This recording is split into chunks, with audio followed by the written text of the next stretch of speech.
Good morning, good afternoon, good evening, whichever the case may be. For all of you listening out there across the crazy planet Earth, welcome to Vestiges After Dark.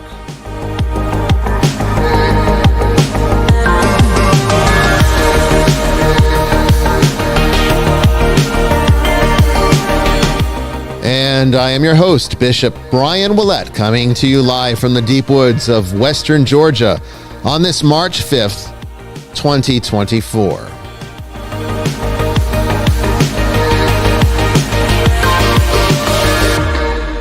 Tonight we cover one of our favorite topics, demonology, with our returning guest, J.J. Johnson. I think you're going to find that he has a lot to say about this subject, particularly as it comes or applies to a biblical or Old Testament perspective.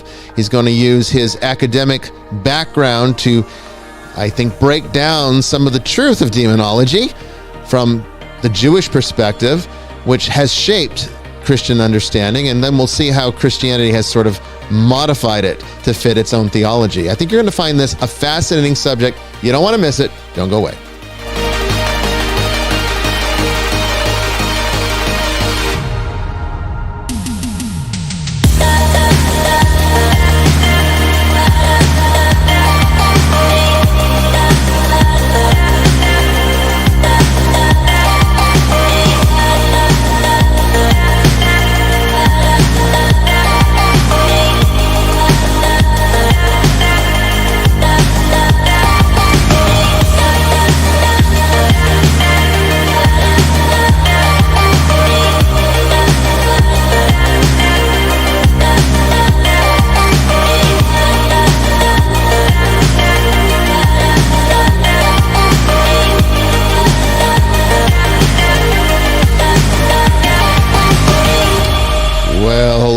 Everybody, thank you for joining us tonight. I'm your host, Bishop Brian Willett, here with my co-host, Jamie Wolf. How you doing, Jamie? Hey, how are y'all? How's everybody doing out there?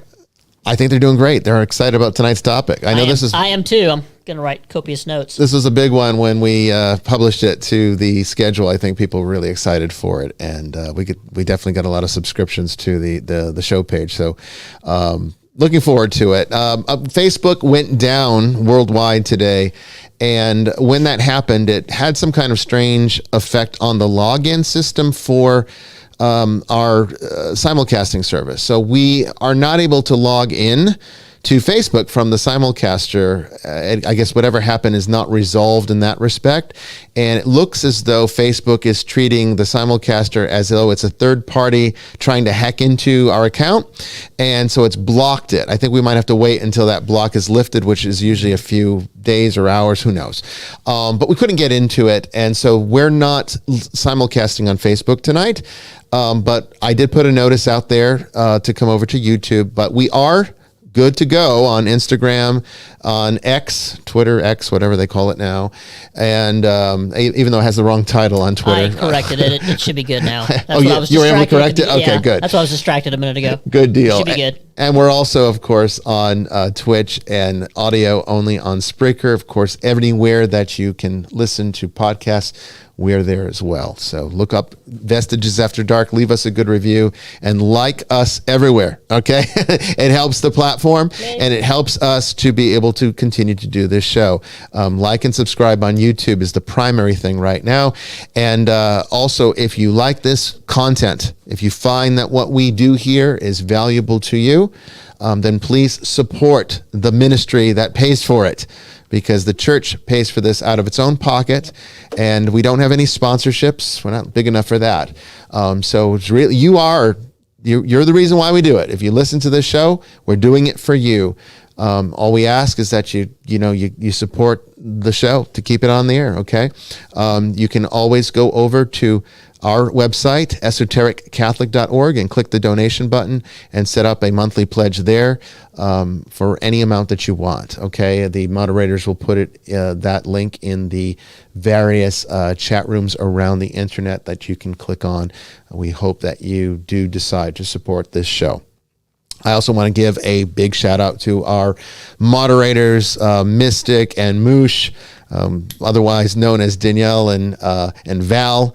They're out there with Brandon and Father Chris and Tracy in the chat, and they are keeping all of you safe from all of the trolls that love to come over to our channel and say all sorts of crazy stuff. Last week was quite a blast.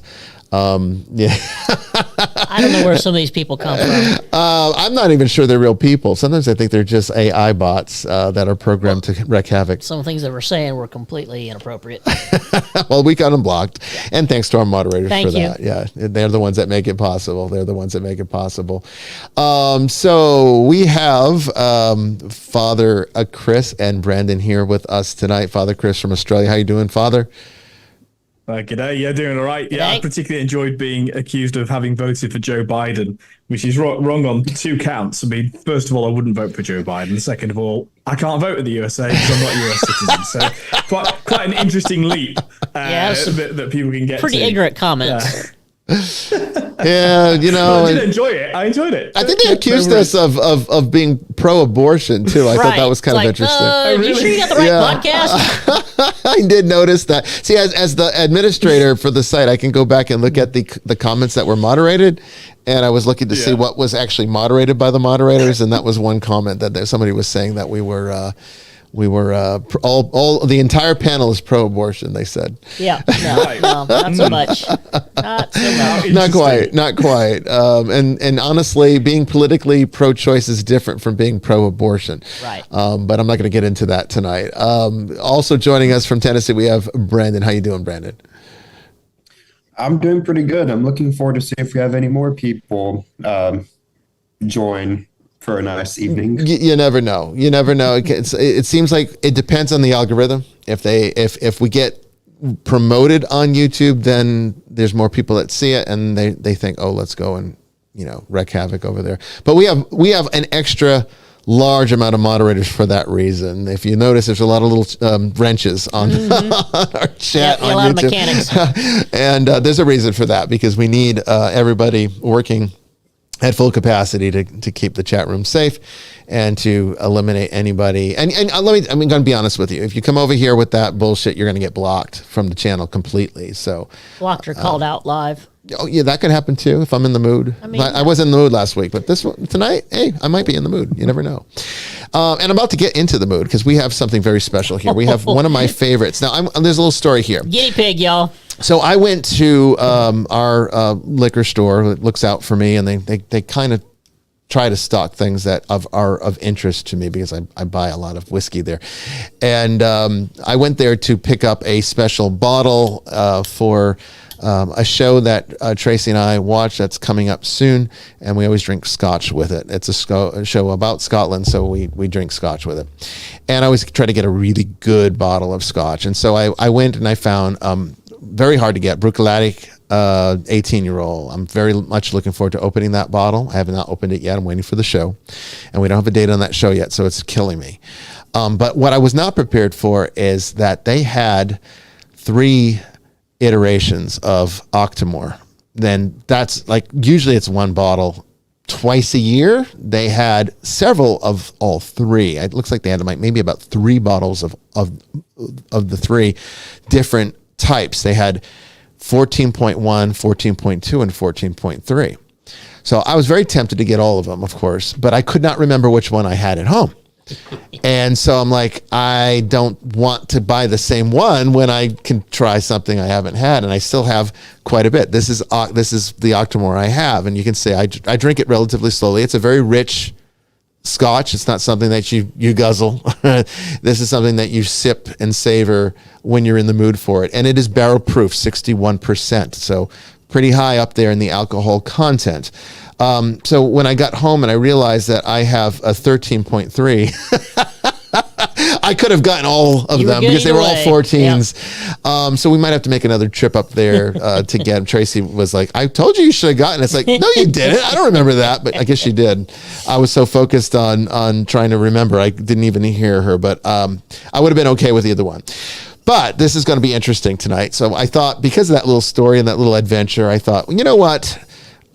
Jamie hates heavily peated Scotch. So it's like, why not It's give? such a strong word. It's just my palate Nothing hasn't more heavily developed peated to. than that There one. is nothing more heavily. This is truly I the love most it. heavily peated Scotch in the And world. I'm gonna try it. And to give you an idea as to how what it is, Scott peatiness is measured by parts per million, and this is 129.3. As opposed to, I think most peated scotches are I think in the 30s or 40s typically. Oh, boy. That's how much heavier this is. I feel like a contestant on Fear Factor. So we're going to do a little bit. Now, I already poured a little that she has not Just a little air tried off yet, now. it was just to give her a little bit to smell, because I wanted her to get a little bit of a smell here. And this is something that you drink a particular way. So the first time you have it, you need to try it at full strength. Okay. This is pretty much what you would get directly out of the barrel, Y'all can't say I'm a wuss. and you're going to really enjoy. Watch the face. Here we go.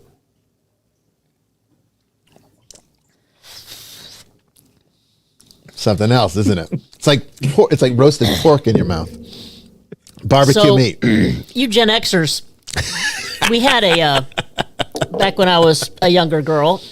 My brother collected He-Man, Masters of the Universe, and I used to play He-Man with him. There was a I did character. too. There was a character called Moss Man, and this smells like Moss Man. It smells like moss, man. The actual figure had a smell to him. He had a green covering over him, and it was imbued with some kind of. And this is it. Okay, so now we're going to try. That's Moss Man. Now we're going to conduct a little chemistry. No okay? disrespect, but Now we're going to conduct It's a a little. good job you got your headphones on, otherwise the smoke would come out of your ears. oh my That's goodness. true. So we're going to do a little chemistry here now. Yep. Okay. Add a couple of drops. So now the first thing we're going to do is just a drop or two. Mm-hmm. Okay. Just two. All right, and let's swirl that around a little bit. Okay. Nothing. This is not going to change the alcohol content too much, but it is going to totally create a chemical reaction. It's already It's going to open up. Now you're going to The start nose- tasting the wood and the the fruit. nose actually smells more like a wood. Yeah, you're going to taste more wood and fruit The- rather than smoke now. The peat's actually very tame now. Okay, it's still very forward, but yeah, I can taste the tannins in the wood. Now what we're going to do is we're going to bring it down to the proof of what you would normally have in a typical 43% alcohol. So it's about, a little less than a cap full of water? Yeah, it doesn't take much.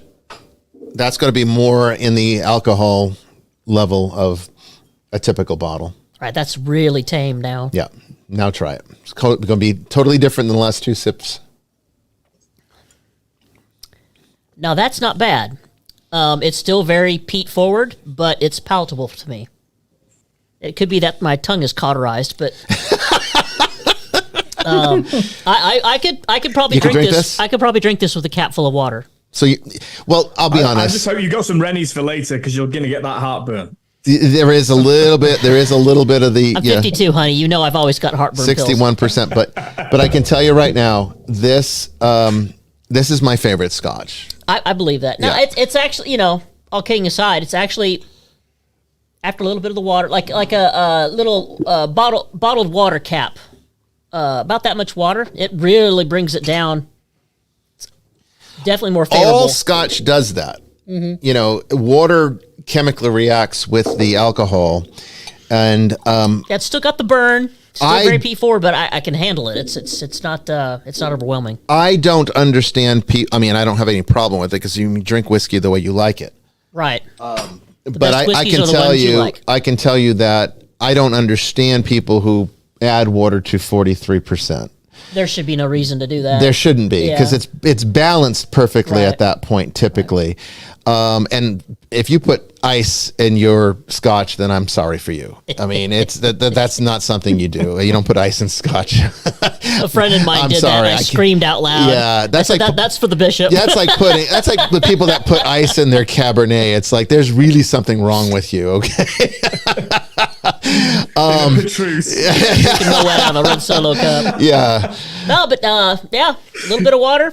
It changes. Completely changes so it. that's That's more actually- what you would. That's the alcohol of like a I could Dalmore. sit and watch a documentary on Scotland and drink this. There you go. Okay. Well, there's 3 iterations at total. We may have to get another one. But hopefully nobody will buy them out before I get back there. Well done. It's a little bit far away. All right. So let's go ahead and get started tonight with questions from the ether. Brandon, what do you have for us this evening? So I will go ahead and actually say that I have my own drink for tonight, and it is not Dr. Pepper. Oh, really? Surprisingly. Okay. What do you got? It is imported Dutch chocolate wine. Oh my gosh, you're going alcoholic. Okay, All all right. right. I actually like, I actually like chocolate No wine. getting goofy halfway through the podcast there, Brandon. I like chocolate wine. I do. It reminds me of Godiva liqueur. Yeah. Yep. It's actually quite good. don't kill yourself. Oh, That jar was full before it started the show. Oh, that was funny. At least you're going to be, you're going to be in good form though for this show tonight. So let's get started with our first question. I'm on the very tame lemon and ginger tea. But it's like, well, and it's if I look- noontime for sounds you, lovely right? though. It is. Yeah. Yeah. It's very If I lovely. look in soft focus, it's because Yeah. I'm burning some incense. I'm burning the incense not because I think there's a demon in the room, but because the cat litter is in the room. And so if I look too smoky, let me know and I'll open some windows. There's and no doors. such thing. Fine. I'm drinking the Yeah, just incense fine. right now, so there's no such thing as too smoky. You're good. All right, Brandon, what do you got for us? So in terms of the questions, Lorraine from the chat just asked a really good one. Yeah, I so I'll just go wrote ahead that and start with down. that. Yeah. So she asks, I heard Solomon trapped demons in the keyhole shape. Is there any biblical reference to that? No, Not biblical. no. That all comes from like the medieval grimoires and legends and stuff like that. That's not. There are attributions, and it's basically a type of pseudepigrapha. Where people would write esoteric texts or whatever, and then attribute them to somebody of significance in history. And, that's where that kind of stuff came from. That's not a biblical thing. And there are legends that say he was able to control demons, and he used demons to build the temple, the first temple, because they were under duress. They were under his control. Old Kabbalic lore. It's a little bit of that. And I mean, the Western mystery tradition is interesting. It's complex. But if you're looking at it from a strictly conventional Christian standpoint, then, or even a Jewish one for that matter, no, those things are not accurate in that sense. They're not in a biblical sense. All right. So the next question is, in Greek mythology, all the horrors of the world entered by Pandora's curiosity to open the box. Likewise, in Genesis, sin enters the world through Eve's temptation. Are these essentially the same archetype? I mean, yeah, more or less they are the same. Of course, there are different ways in which archetypes manifest. Sometimes they manifest through strictly folklore. Sometimes they manifest through the actual actions of people that become part of history.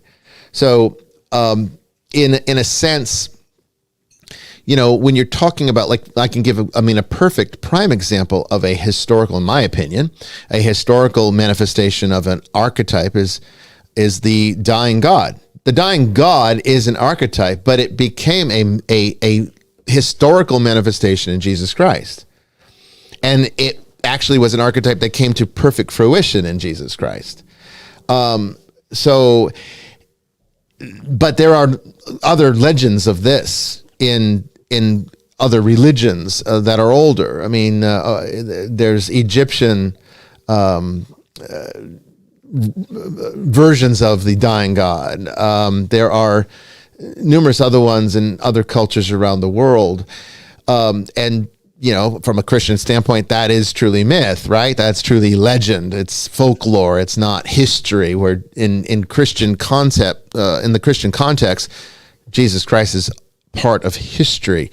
He was a real person in the sense that we're real people, at least in, as far as we can in the vernacular say something's real. So, so when you're talking about your question, let's get back to your question.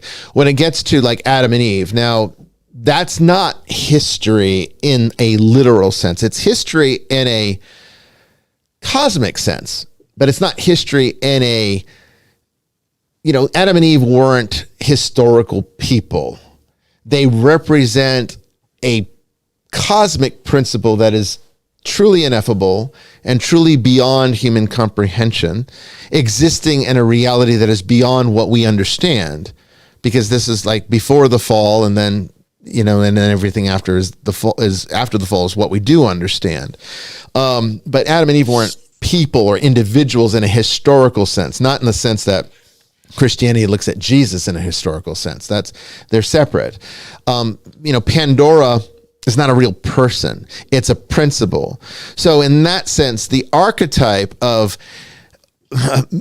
human curiosity to the point of the exclusion of anything else, where we make bad decisions because we're either so curious or so prideful that we think we can manage things that we can't, then bad things happen. That's an archetype. And that's something that you will live out in your own life. I can guarantee you have carried out that archetype in your own life at some point.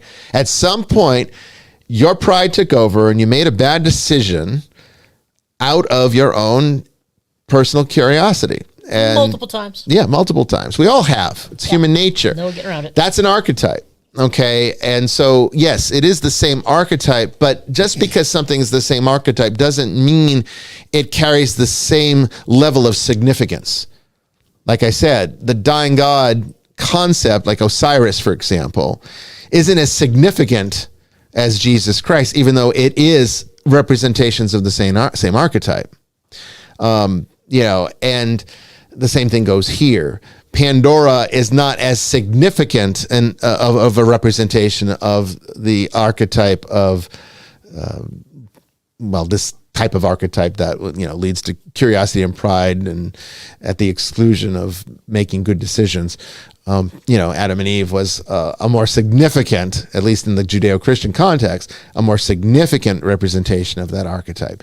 But, archetypes are both historical and truly legendary. They can be both. There's historicity to them, and then sometimes it's just pure legend. They never manifest outside of that one singular context. And that's the way archetypes are. And that's why I say they're transcendent principles. They are, they kind of exist outside of time, and they are eternal.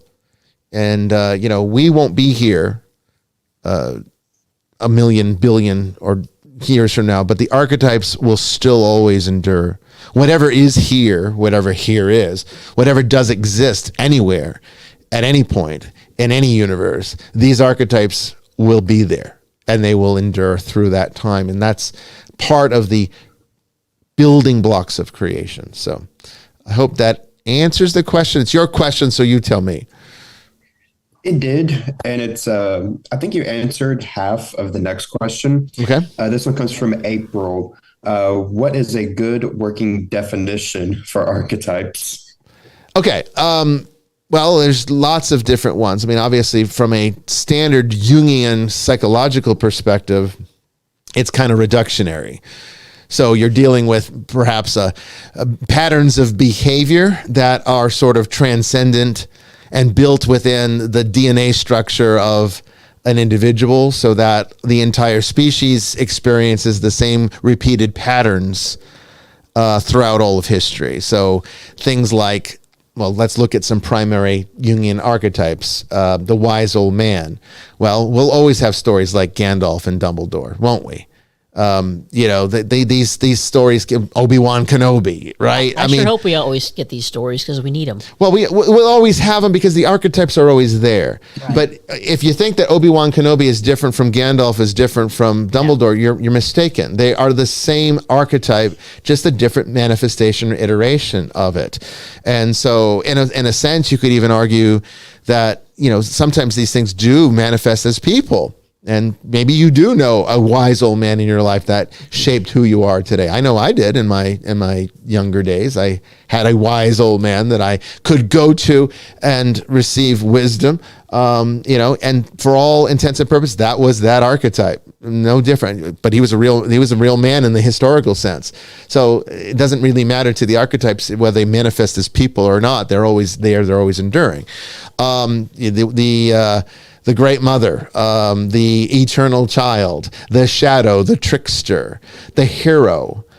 We've probably all played the role of the hero at some point. I know you have. If you've been a cop and you have to save lives, you've played the role of the hero. That's the same archetype in a sense that, Sonic the Hedgehog is. Sonic the Hedgehog is the archetype of the hero. But see, that iteration of the hero manifests as a fictional character, but there's truth and authenticity to him in the archetype. So in a sense, Sonic the Hedgehog is real because the archetype is real. Okay? And the archetype does not distinguish between whether it's a person that it manifests as or a concept or a legend, because to the archetype, they're all equally the same. The only thing that's real is the archetype. Every iteration of it is just another form of fiction. And we could argue that the only reason why we feel that this is real is because we're kind of egocentric.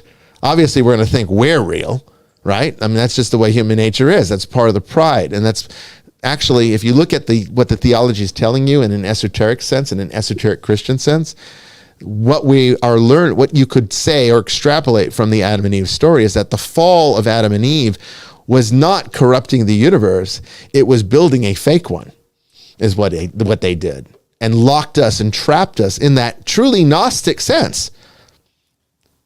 Trapped us in a fabricated universe where now the only gods that we worship are the ones that we create for ourselves, like greed, money, career, status.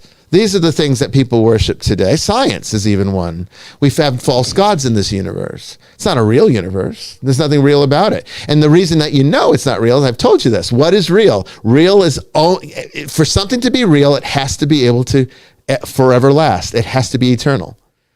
And the fact that everything here dies, even the planets themselves, even the stars will burn out, that is proof positive that this universe does not truly exist. It's only a fabrication that exists for the time for the purposes of the story. And the same way. State of entropy. Exactly. So that's taking it from the psychological vantage point and putting it into a more of an esoteric one. So if we want to now take it from the vantage point of how I use it in esoteric mysticism, or if I'm teaching esotericism, I take it one step further, because archetypes in my model are far beyond just simple, innate, built-in behavioral patterns. They are that, but there's so much more. I would say that archetypes are truly what we call in the vernacular spirits. Okay, so they are the substance of spirituality, the very building blocks of creation itself, and the alphabet that makes up the language of God.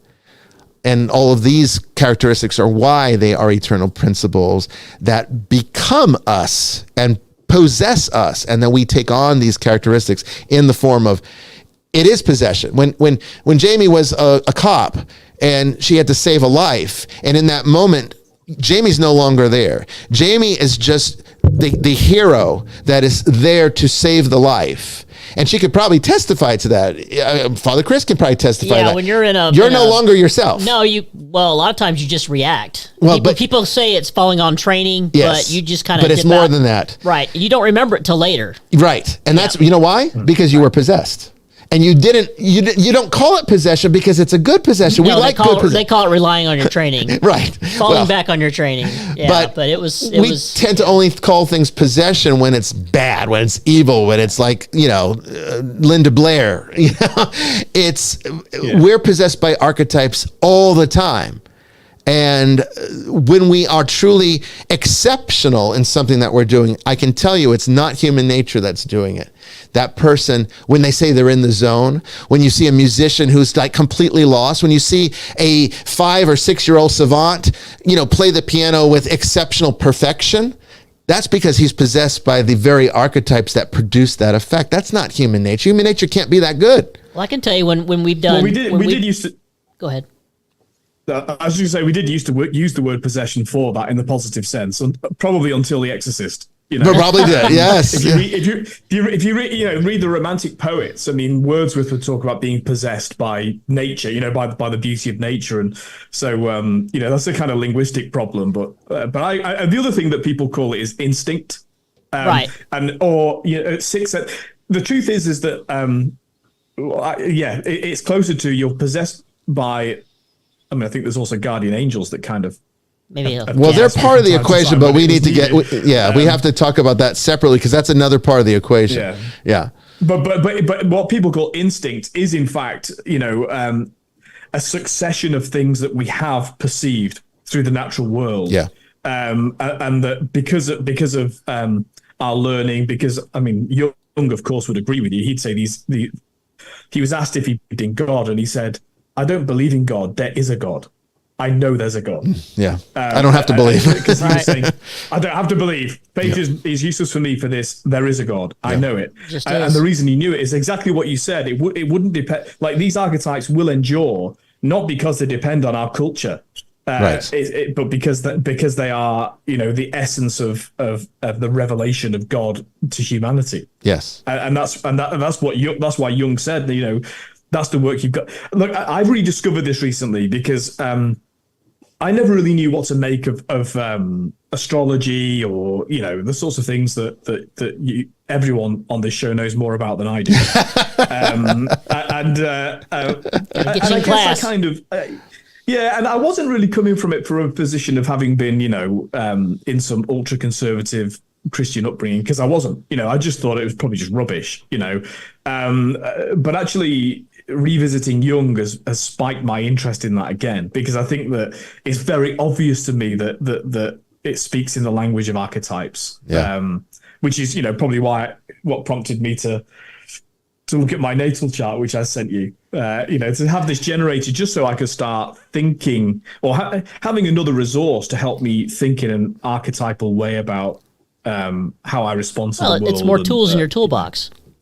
Yeah, it is. Yeah. And I mean, astrology is a wonderful way to do that. And that's why people are like, I can't believe you're a bishop and you read tarot cards and you teach people about astrology. And, that's not what bishops should do. That's that whole taboo thing we were raised with. Well, again, it's people don't understand, first of all, their proper use. And they don't understand that there's two ways to work with archetypes, okay? You can work with them as tools of creation, using them as truly the alphabet that makes up the language of God. Or you can deify them and turn them into idols. And that's the difference. So yes, tarot cards can be truly evil if you have turned them into a deterministic idol that now you're fixed and locked in and the will of God no longer has any effect, let alone your own free will. That's absolutely evil. That is evil. But if you understand how to speak the language of God, you realize that that is what these tools of divination and the occult, as we would call it, this is what they're actually portraying, is that they're teaching you the very language. Okay. And that's what I do. So they're very different. It's kind of like, there's people that love guns. There's people that hate guns, but guns do not kill. No, people kill. All right. And we have to never divorce the responsibility of the individual from the tool. So you can use tarot in a very evil way, or you can use it literally to converse with God. It's up to you. But there's usually training that's involved. Even a gun, you don't just give a loaded gun to a toddler and say, hey, go figure it out.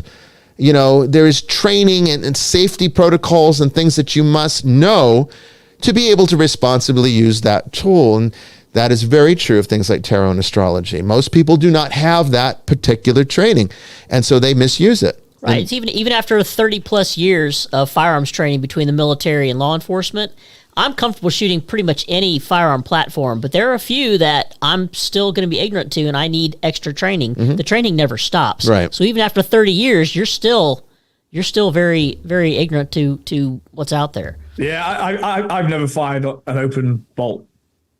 I can arrange that. I'd be wary of that. You know, I'm wary of a 50 caliber pistol. I've got a 50 caliber rifle. We got the rifles are great because we get so much control with them. Holly asks, would a superhuman strength fall into the category during a stressful situation? And yes, it does. I would say that any exceptional thing that happens when the person reflects back and says, I don't know, I didn't know I had it in me. I've had that happen. I didn't know how I did that. Yeah. That's because you didn't do it.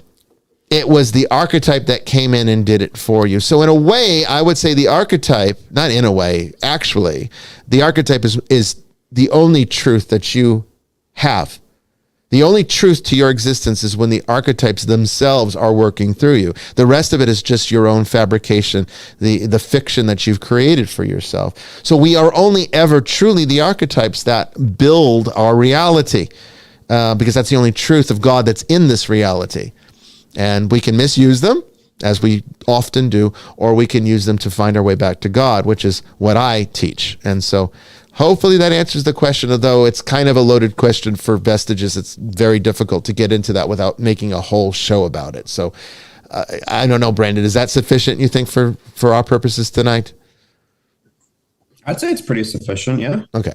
Good Opens deal. up the door to another episode in the future. We can do definitely a topic on the archetypes themselves if people want.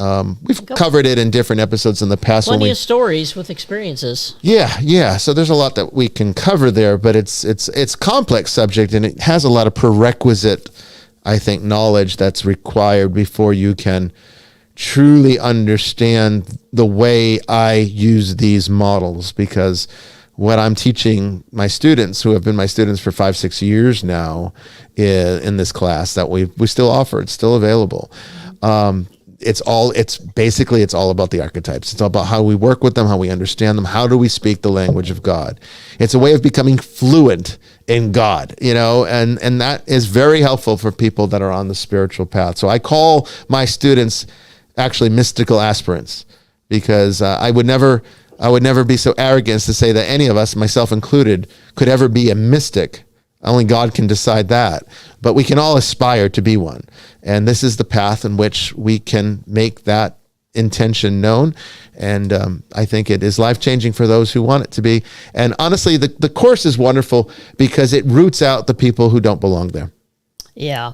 I mean, I've had quite a few over the years come and go. I joined just a couple of years ago officially, even though I consider myself a student of yours outside of the class. Oh yeah, I'm coming from the front end. We're at like class 305, 306, 306, and I just did class 35 today. So it's worth joining the class if this is what you want to do. Think about that. 306 classes. Each one's at least an hour. Usually they're about 2. Yeah. That's a lot of content. Yeah.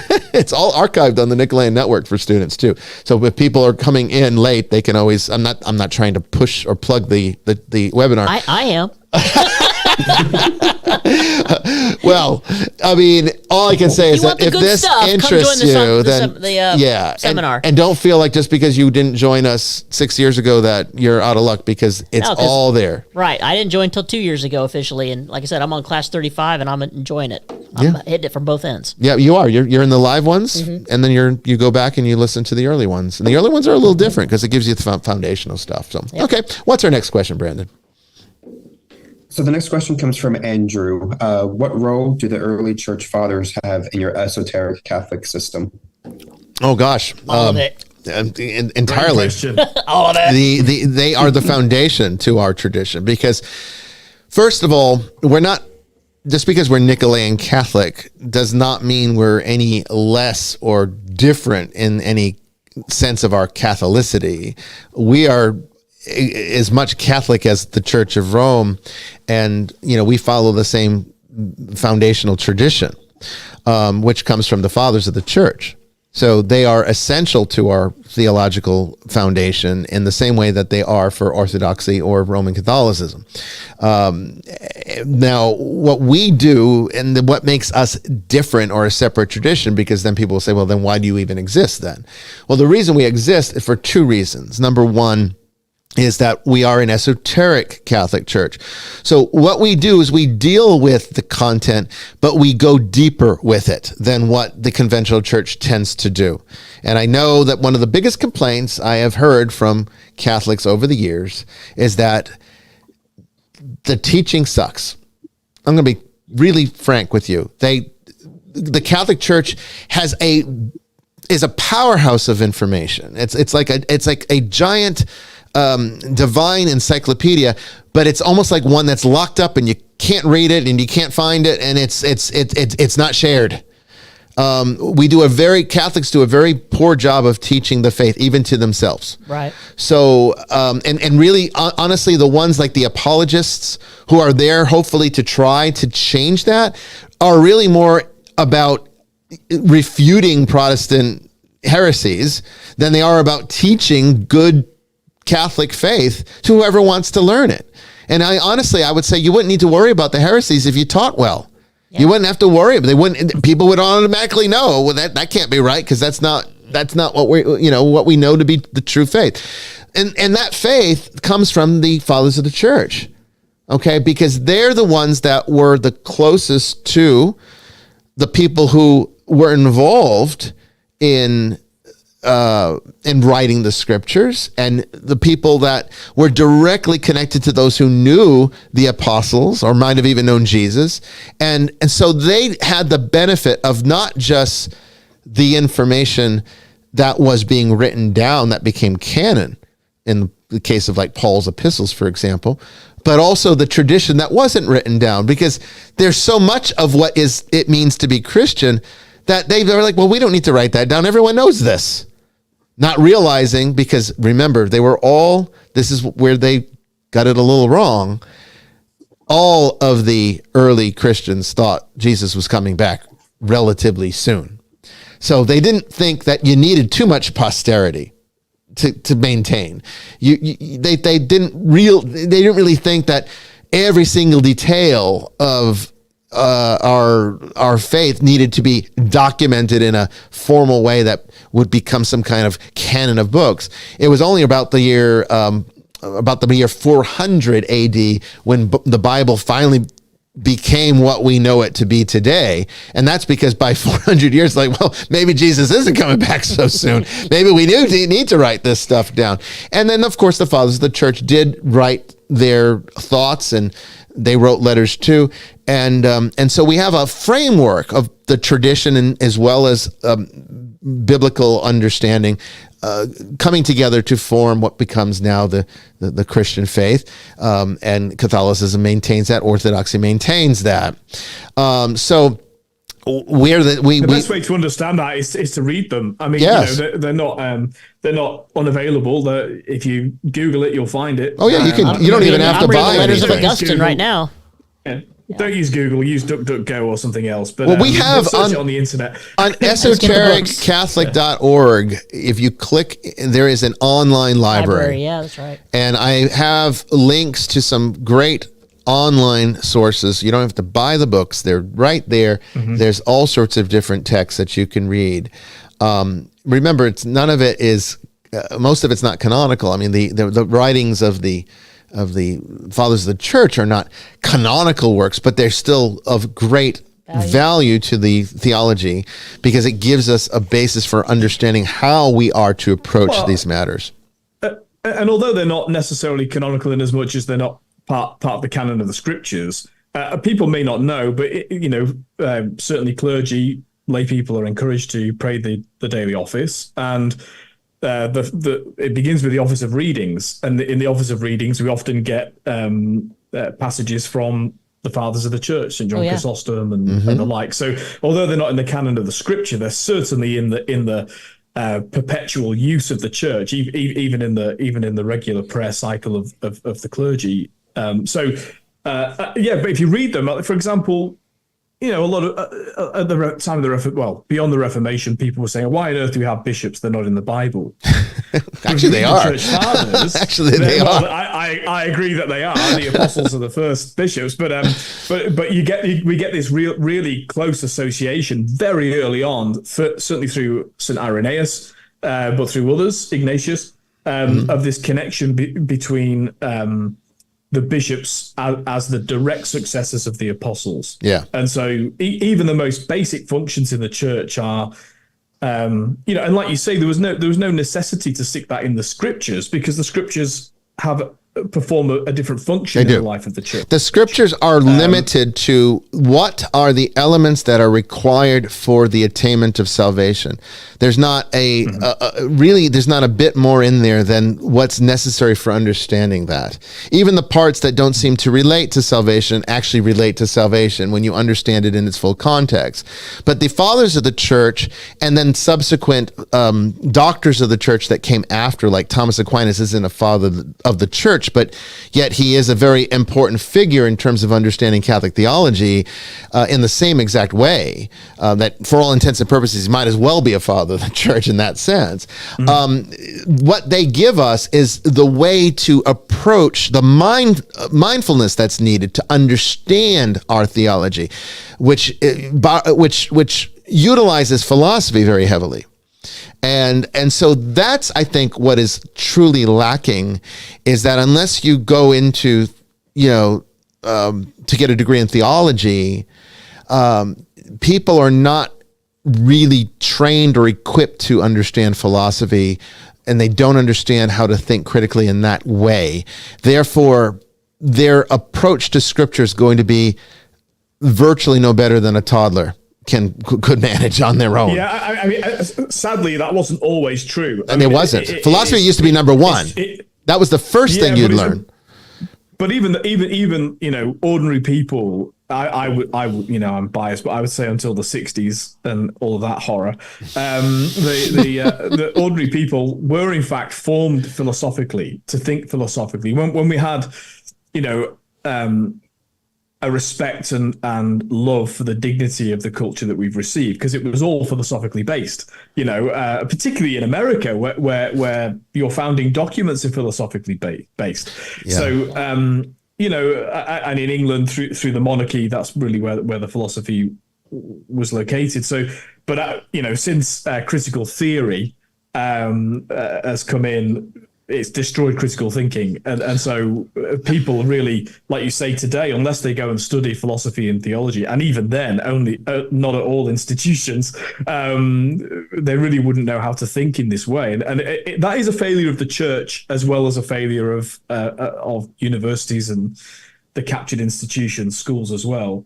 But the good news is that it is still available, and there are still people who are able to teach that. And you have to seek it out now, typically, is what you have to do. You do, but look, let's be honest, we can knock mainstream Catholic dioceses, but most of their priests, would be able to help you on that journey. If you were taking your faith seriously, I'm not saying that they'd all agree with everything, that we do, but because people are people, but they'd at least be able to help you to think differently, rather than the reductionist approach of diversity. Well, I want to comment on that. I want to comment on that because Holly asked, do we think that there is a fear of deep teaching?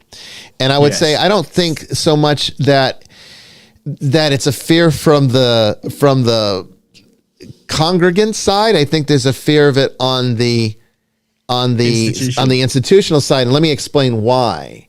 Okay.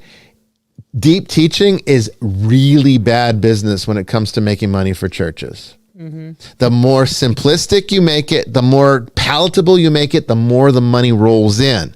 And I can speak from firsthand experience on that.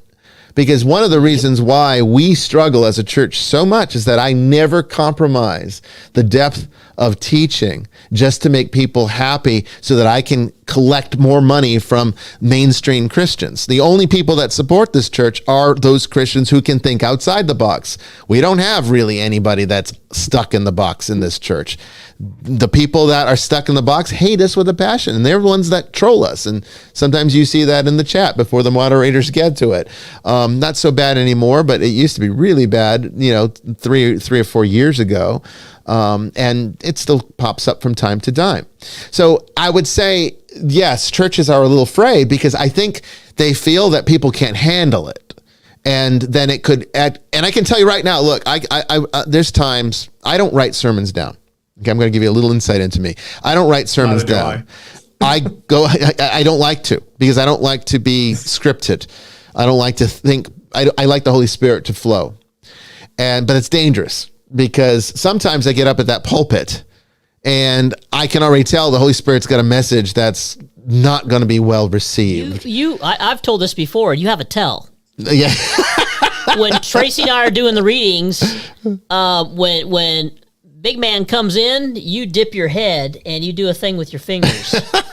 So I know when I see that, I'm like, well, here we go. It's going to be a hell of a homily. It's a tell. Y'all pay attention. I'm telling you. All right. Well, I'm not aware of that, but I mean, she's seen it. I am. I'm a trained observer. But the thing is, I know when there are messages that are where the Holy Spirit's completely taken over, and sometimes where it's just inspiring me. Sometimes it's one or the other. Most of the time, it's just an inspirational message that I can shape through my own wisdom or, background or knowledge base. But sometimes, every now and then, it shuts me down completely and it takes over.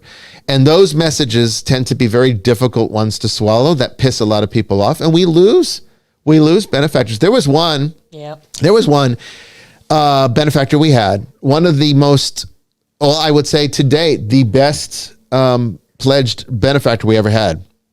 Gave $1,000 a month. We don't have any pledges that ever reached that number. She gave $1,000 a month for a while and listened to all the masses. And, we didn't have vestiges back then, but was involved in any of the live events that we would offer.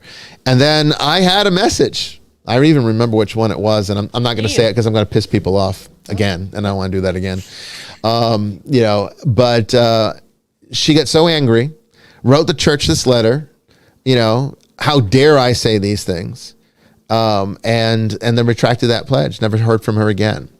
So that's what happened. So if you go too deep, if you hit the nerve, and if you go deep, you're going to hit the nerve every single time. Yep.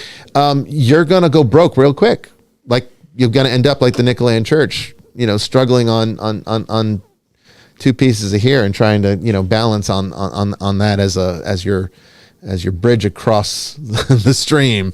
But you have to depend upon people who can understand it. And there's far and few between, but this church is an esoteric church. So it's kind of par for the course with us, but the conventional churches don't have necessarily that luxury to fall back on. So they have to be a little bit more accessible, I think, to ordinary thinkers. But as Father Chris said, philosophy was more mainstream before. It was more of a foundational understanding today. And I really blame schools for this. Mathematics, what do they teach you in mathematics? Algebra?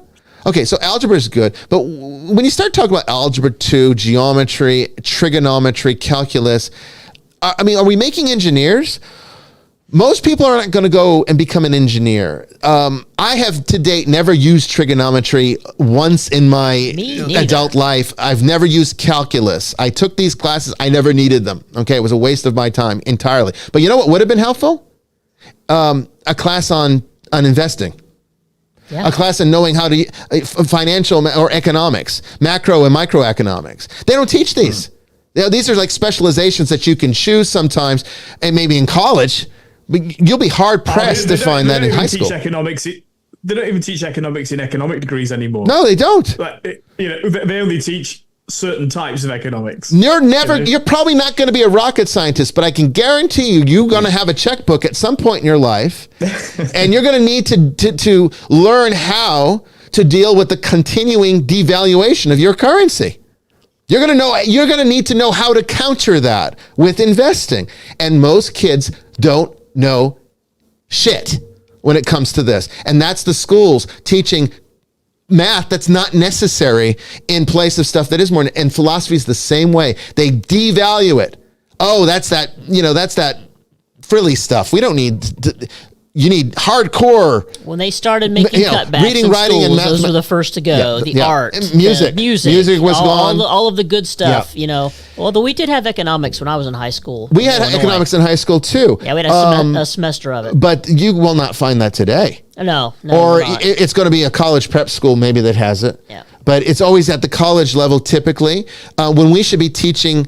Kindergarten. I mean, not kindergarten. We should be teaching grade schoolers basic investing, understanding the mathematics of money, because that's the math that we will use. That's the math everybody's going to need to use. And you want to go into engineering, fine. Then that's when you can go to college and learn that stuff. You don't need it in the beginning. What you do need, and algebra is the only exception, because algebra does definitely apply to how we utilize economics. So I think that algebra is a very good one. Algebra 2, not so much. Because algebra 2 gets into quadratic equations and stuff like that. I hated algebra 2. Oh, I did too. I did too. Through it. All right, we're gonna take our break here. When we come back, we're gonna be talking with our guest JJ Johnson about demonology. You don't want to miss it. Don't go anywhere. We'll be back after this.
Best to give me your loyalty. Best to give me your loyalty. Cause I'm taking the world, you'll see. Cause I'm taking the world, you'll see. They'll be calling me, calling me. They'll be calling me, calling me. They'll be calling me royalty.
They'll be calling me royalty.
Welcome back, everyone, to the second part of Vestiges After Dark as we get ready now to discuss demonology. I think you're going to really enjoy tonight's show, and we have our special returning guest, JJ Johnson, with us. He's always intriguing. Every time he's been on the show, we learn something new, and this is going to be a good one because demonology is what I know is on so many of your minds. You know, let's face it, I'm an exorcist, so a lot of you found this show because of me. So good topic tonight. Can't wait to get into it. Don't go anywhere.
Okay, well, I noticed on the chat during the break that Lorraine said they don't use checks anymore. Not true. Well, okay, look, I think I said I guarantee you have a checkbook. I think what I really should have said, or what I meant to say, is I'm guarantee you'll have a checking account. Yeah. And you should get a checkbook with that. Even I though still have a checkbook, and I cut a few checks. a I year. don't. Well, I cut a check to the IRS. Outside of Australia, we can spell check as well. Yeah. I cut checks to the IRS at tax time if I owe, which I don't usually. The state we do, because we don't always do the prepay for the state. So I tend to have to write a check at the end. But that's about the only checks I write myself. The rest are bank issued checks that go out to various vendors and stuff for the business. So checks are still an important thing. But I mean, everyone has a checking account. And I think it's important that you teach kids how to use it and how to actually work with money, because that is something that I think is a skill that everyone is seriously lacking in. I mean, do you think most kids know how to work with options or futures or puts or calls? I don't think so. I don't know. Yeah, I don't know most either. people, and you should. You should. And I want to know. You absolutely should know how to do this, and people don't. You know, and even when you learn academically, unless someone's showing you how to actually go through, because the application is very different than the knowledge of it. It's like it's easy to understand how a call option or put option works. But it's more difficult to actually put it into practice, make sure that you bought the right one in your investing software and everything else, and make sure that you're not making mistakes, or end up, because you could end up owing all sorts of money if you make the wrong kind of call, right? That's the kind of thing. It's like, you have to know what you're doing, and they don't teach kids how. I would even say teach kids math, arithmetic with gambling. That's how I learned. I knew nothing about, I sucked at math because I didn't like it until my grandfather taught me blackjack. Then all of a sudden it's like I could pop off the numbers like that, because then it had some application to me. Our video's not back. Yeah, I played snooker and darts, same thing. If you play darts, you got to learn how to do checkout, how to end on a double. So you've got to get better at arithmetic. Yeah. I don't know what happened with the video feed there. I'm sorry about that. Can they hear us? They can, but the video feed was not going through for some reason. I think it's fixed now. For some reason, that I don't know. Everything's been weird with technology today. The Facebook shut. It's because JJ's on the show. JJ really brings it with him. Destroyed Facebook today. Every time. Destroyed Facebook today. He did. He destroyed Facebook. Something has to go wrong every time he's on. But our guest tonight, and we are thrilled to welcome JJ Johnson back to our show. He's born in the smallest town in Tennessee with a population of just 113. JJ's early life was steeped in the art of storytelling, especially ghost stories, which captured the imaginations of all who listened. His academic journey took him to the prestigious halls of Harvard, where he earned a Master's of Theological Studies with a particular focus on ancient Semitic languages. JJ's intellectual curiosity didn't stop there. He also delved deeply into Japanese language and culture. Despite a long-standing career in the tech sector, JJ's passion for the unknown and the mystical led him to start the Southern Demonology podcast in 2017. Through this platform, he continues his research and shares his discoveries with a growing audience of enthusiasts. And so let's welcome back JJ Johnson to the show. How you doing, JJ? I'm doing well, and Welcome I'm back. even more tickled that my first appearance was not mysteriously canceled by outside forces. That's right. Although I will say that something fought very hard for me not to be here. Really? Oh my gosh, I hope everything's You okay. It is actually, if you don't mind, I would love to ask you a question. Sure. As a professional exorcist, for the past 3 days in a row, I have literally been dreaming of demons. Which you would think would be a more common occurrence in my particular line of work, but it's not. But for 3 nights in a row, I dreamed of 3 different entities, each one more horrifying than the last. Would you put any significance upon that, or would you simply say it's a spot of mustard? No, I would. My rule with dreams is that most of the time it's just your brain defragmenting data. Usually it's trying to process traumas and whatnot to try to help you become more functional, because the brain doesn't like to have a lot of subconscious baggage to carry around with it. So it uses dreams to kind of work through some of this stuff, so that when we are awake and, using our full capacity, or at least some of it for most people, that, you can do so as efficiently as possible. So I think most dreams are that. However, the caveat is this: when there's a reoccurring theme or a reoccurring dream, I take that very seriously, because that is something that's definitely more than just simple defragmentation, particularly when it's not like you're just, now, if you were just like indulging in some marathon of some exorcism show or something, then I would say, well, yeah, maybe you need to lay off the series for a while. But if it's not like, if there's no reason for that information to be in there and it just sort of shows up and then it reoccurs and it keeps coming back and it's getting more intense as you go, then I tend to pay attention to that. Let me give you an interesting parallel to what you just said. Only the Nicolean Network knows this. I haven't shared it outside of the Nicolean Network, but for the last 3 nights, I've been having horrific dreams that have I shouldn't say horrific. I've been having dreams that have deprived me of a restful night's sleep. And they were strange dreams. Now, mine were not about demons. Mine have been about aliens all 3 nights. Very interesting. The one was I was on a yacht in the middle of the ocean at night, and I looked up, and then there was a spacecraft that came out of the sky and hovered above us, and then all of a sudden 3 or 4 or 5 more came, and then these military jets started shooting at them. They came out of nowhere and started firing at them, and so they just took off back into space. That was the first dream. I don't remember too much of the rest of the content, but that part is very clear. But the other dream is the one that really was bizarre. I've never had a dream quite like this before. I was just doing my work. I think I was in Europe for some reason, and I was just walking the streets, and I was there on business, and I think I was there with Tracy, if I remember correctly. But suddenly some weird things happened, and some aliens showed up, and they took us into this like this, almost like, in Harry Potter when the bricks separate and you could walk into, right. You remember that part in the first one? That kind of happened where we walked through a wall of a building and we ended up in this spacecraft where they took us through or up into the sky, in which case we then passed through, instead of entering space, which I thought we would have, we entered through a layer of water. And then we were deep under some large body of water where I could see fish floating by the windows that I was standing by.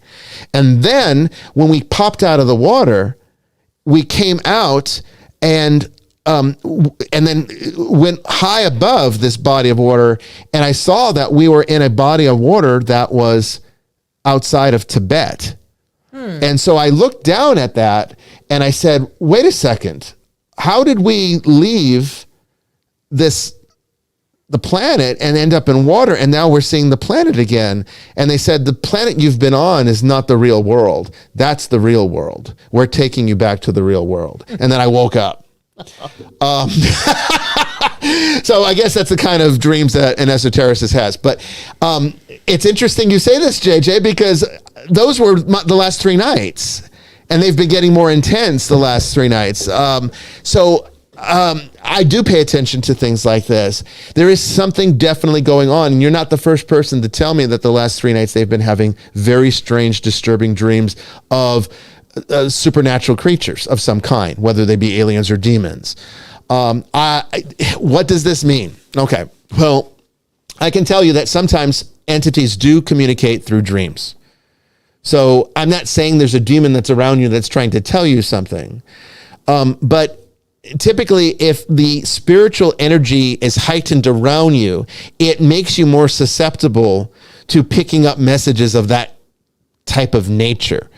And there does seem to be some kind of strange thinning of the veil, which is kind of not uncommon when we're Easter. approaching the 4th week of Lent. I've always told people that the veil thins at the thinnest around All Souls and All Saints Day.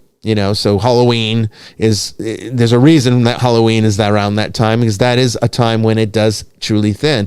And it continues to thin all the way to the winter solstice, where it gets to its thinnest point actually at the solstice.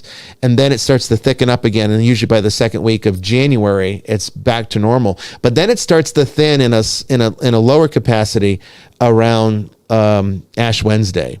And then it gets weaker and weaker and weaker through Lent, and then it reaches its weakest point around Easter. And look, you can talk to any healthcare worker, anybody that works in a hospital, or first responders. They will tell you that deaths dramatically increase around Christmas and Easter.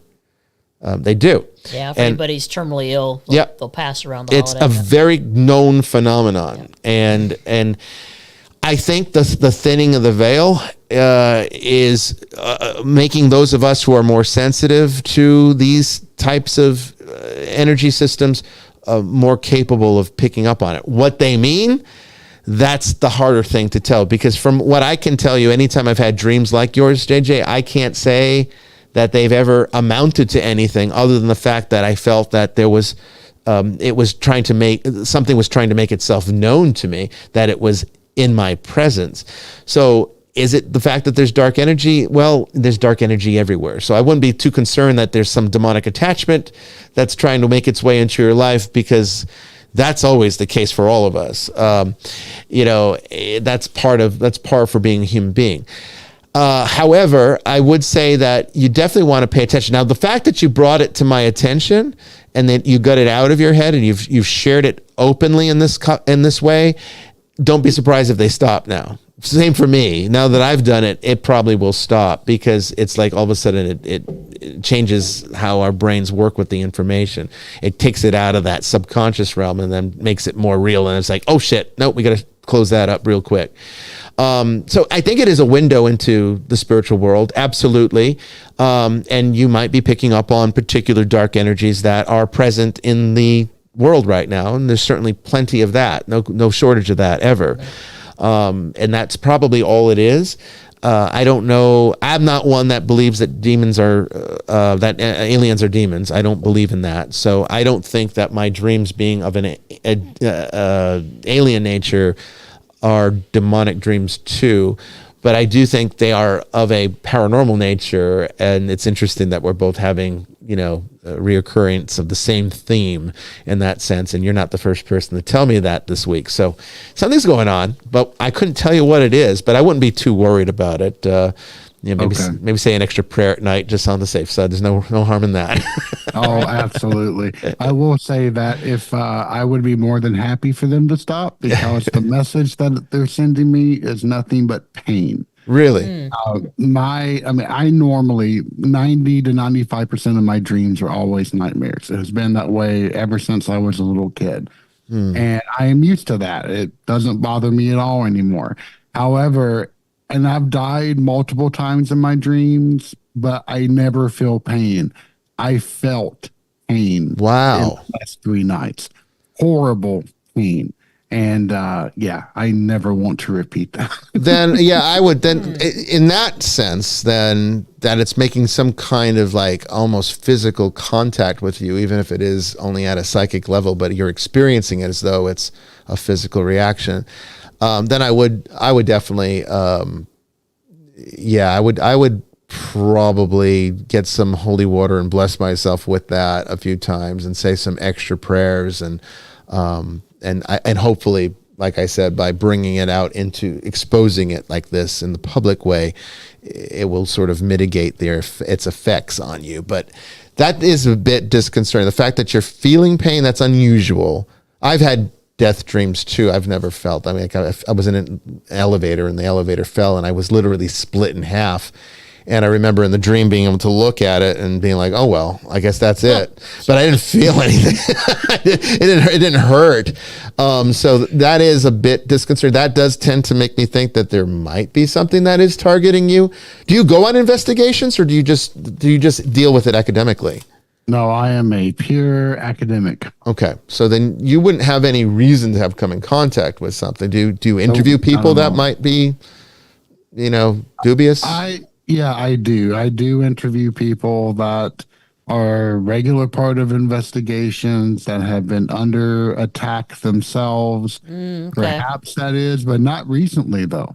So, Well, if you need exercised holy water, we can get you. Jamie can send some out to you if you need it. Just let us know, okay? And I would greatly appreciate that. Sure. Honestly, Can we get a bottle? Make sure you. We'll have Brandon or someone will get your address to us so that we can send you some. And just send it to the. you know what? Go ahead and since he's been such a generous guest with his time, why don't you just send him a deluxe blessing kit? Okay, I think we've got a couple we'll send left. you one of our blessing kits that it has exercised water, exercised salt, exercised oil in there. And, you can bless yourself with that. You can bless your room and your headboards, the headboard of your bed or the wall above your bed. And the windows. And the windows too. Yeah. This is all stuff that we would do in a case like this. I wouldn't be concerned, but the fact that you're saying that you're feeling the pain when it happens in the dream, that is more serious in my opinion. That's a different type of message. And it's definitely one that is of a dark nature, so you definitely want to take some extra. Has it left any marks? Any marks on you? No marks whatsoever. Although my skin has been flayed, my brain filled with pus. Wow, nothing pleasant. Bitten by numerous heads. So. My goodness. Like. Oh my gosh. Yeah. We'll get a blessing kit out to you. And if you have any questions about it, it has some prayers, right? It has the St. Michael booklet with it.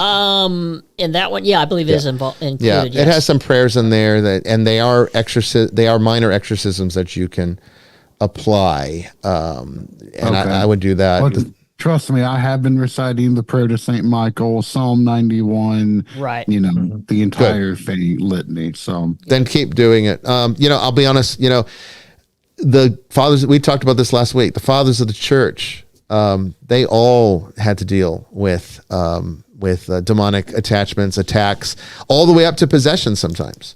So even the best of us sometimes are the best targets, and so you might have just pissed something off, maybe in your work. I mean, maybe in just virtue of the fact that you're exposing them for what they are. They don't like that, because these things are sentient. We talk about them in an esoteric sense, but they are sentient. They are intelligent and they are sentient, and whether you want to reduce them down to some type of archetype or egregore, that's fine.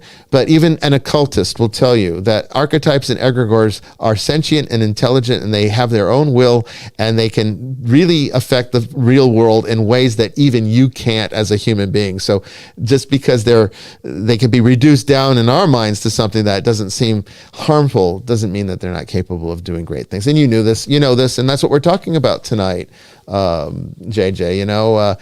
I guess let's get started with, what led you, what possessed you? Careful that word. Current situation notwithstanding. What possessed you to, get into this research on demonology? It's a great question. So when I was in college, there were 3 different tracks that you could study within our religion department. And by the way, your entire conversation about philosophy not being taught in, less than college, highly agree with. I was both a philosophy and a religion major when I got my undergrad, but that's beside the point. And the 3 tracks that you could study were world religions, Hebrew Bible, and theology. Well, I had already been heavily involved in philosophy after partaking in Lincoln Douglas debate, which is value debate, in which you have to know the basics of philosophy in order to do anything with. And I'm very thankful for that opportunity, especially as I went to a public school system, sure, which was not renowned for its phenomenal education, at least where I grew up in Tennessee. But that's neither here nor there. Sure. But I was first drawn to world religions because I really wanted to know more about the world. And I really loved my time there. And then, because of my interest in philosophy, I started to explore the theology side of it, which I knew I would love. But then one day, while passing by a particular room in the old Victorian building in which our religion department was then hosted at, there was a sign-up sheet for biblical Hebrew. And I went, I like foreign languages. Why not take a shot? And so I was one of a handful of students that signed up, and it twisted my mind in all of their right ways. I love puzzles. I love decoding things.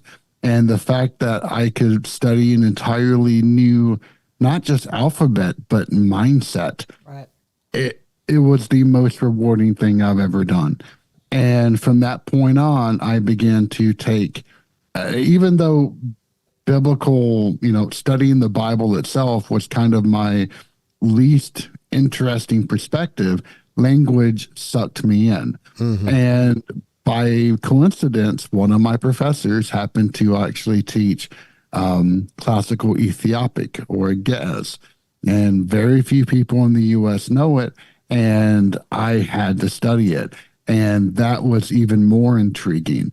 And through that connection with Ge'ez, I got to learn a lot about the pseudepigrapha, which is that collection of writings between the Hebrew Bible and the Christian New Testament, in which you find all sorts of weirdness, but especially about demonology.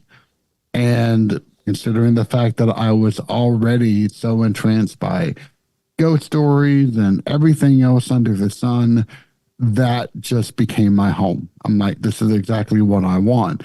And then I was further entrenched into that we were actually the very first college class to have a dedicated class on the Hebrew that's in the Dead Sea Scrolls. Because in that year was the very first year that information was actually released to the public, rather than being tightly guarded by a small knit of, academics. Yeah. Yeah. And then after doing that, I happened to go to one of the primary schools that was in charge of the repository of knowledge, and got to study at their feet about the Dead Sea Scrolls. And from that point on, I was hooked. And nothing is more fascinating to me than the angelology and demonology of Second Temple Judaism. Well, let's talk about that then. So I think most people in this audience is going to be looking at it from a typical Christian standpoint, even though, it's a Judeo-Christian standpoint. Christianity has definitely changed the model than from what the ancient Israelites would have understood to be the same thing that we're dealing with, starting with Satan. And I think we've talked about this many, many, many times on this show, that the idea in Christianity of Satan being almost a competitor to God is a foreign concept in Judaism, on the basis that there can be nothing that can compete with God. Nothing can even come close. So Christians have sort of adopted a largely Zoroastrian kind of approach to the devil, in the sense that they have definitely elevated Satan to this almost equal status. Like he has clout. He can fight God, and that's not how the ancient Israelites would have seen it. Even something like the serpent in the Garden of Eden, most Christians take for granted that that's the devil. Ancient Israelites would not have said that. So let's start there. Let's talk about what demonology, how it manifests in the Hebrew Bible, Old Testament, however you want to refer to it, and then how that has changed. Let's move up into how that's changed in the apocalypticism of Jesus' time, all the way into the New Testament. Sure. But I would say first that it's not just Christianity that elevated the devil to be a competitor to God. It was at first Judaism that did that in Second Temple Judaism.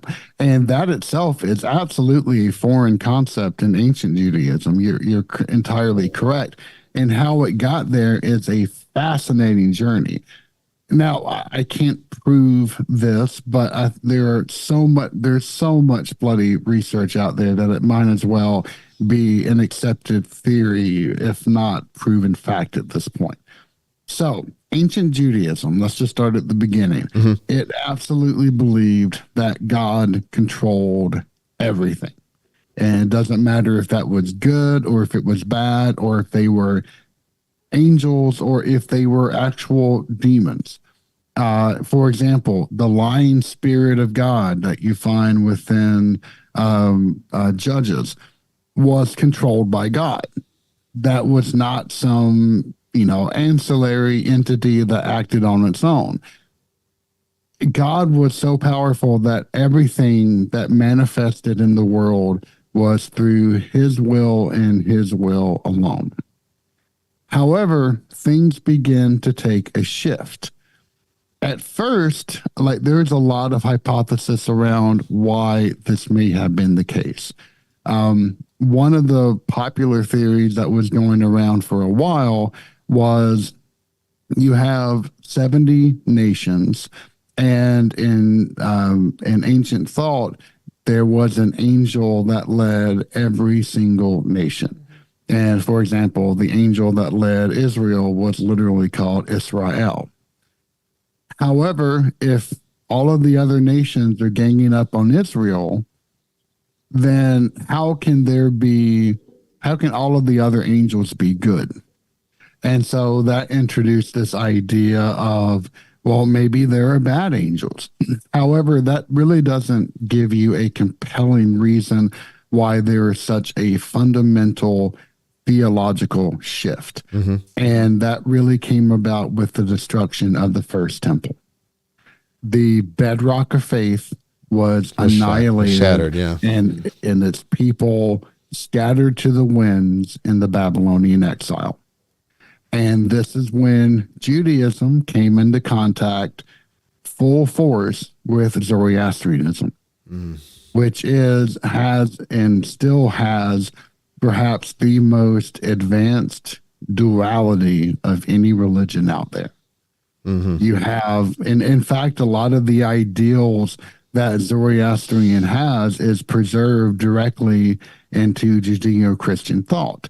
Where's this idea? And Islamic thought too. Yeah, absolutely. Where's this idea that the devil is guaranteed to lose? Where is this idea that the devil is not as capable as God? Well, the answer you find is within Zoroastrianism. Whenever the Gathis describes the very first meeting between Ahura Mazda, the god of Zoroastrianism, and Ahriman, the devil figure, Ahriman is described as being slow of thought, and Ahura Mazda as knowing what the outcome is going to be.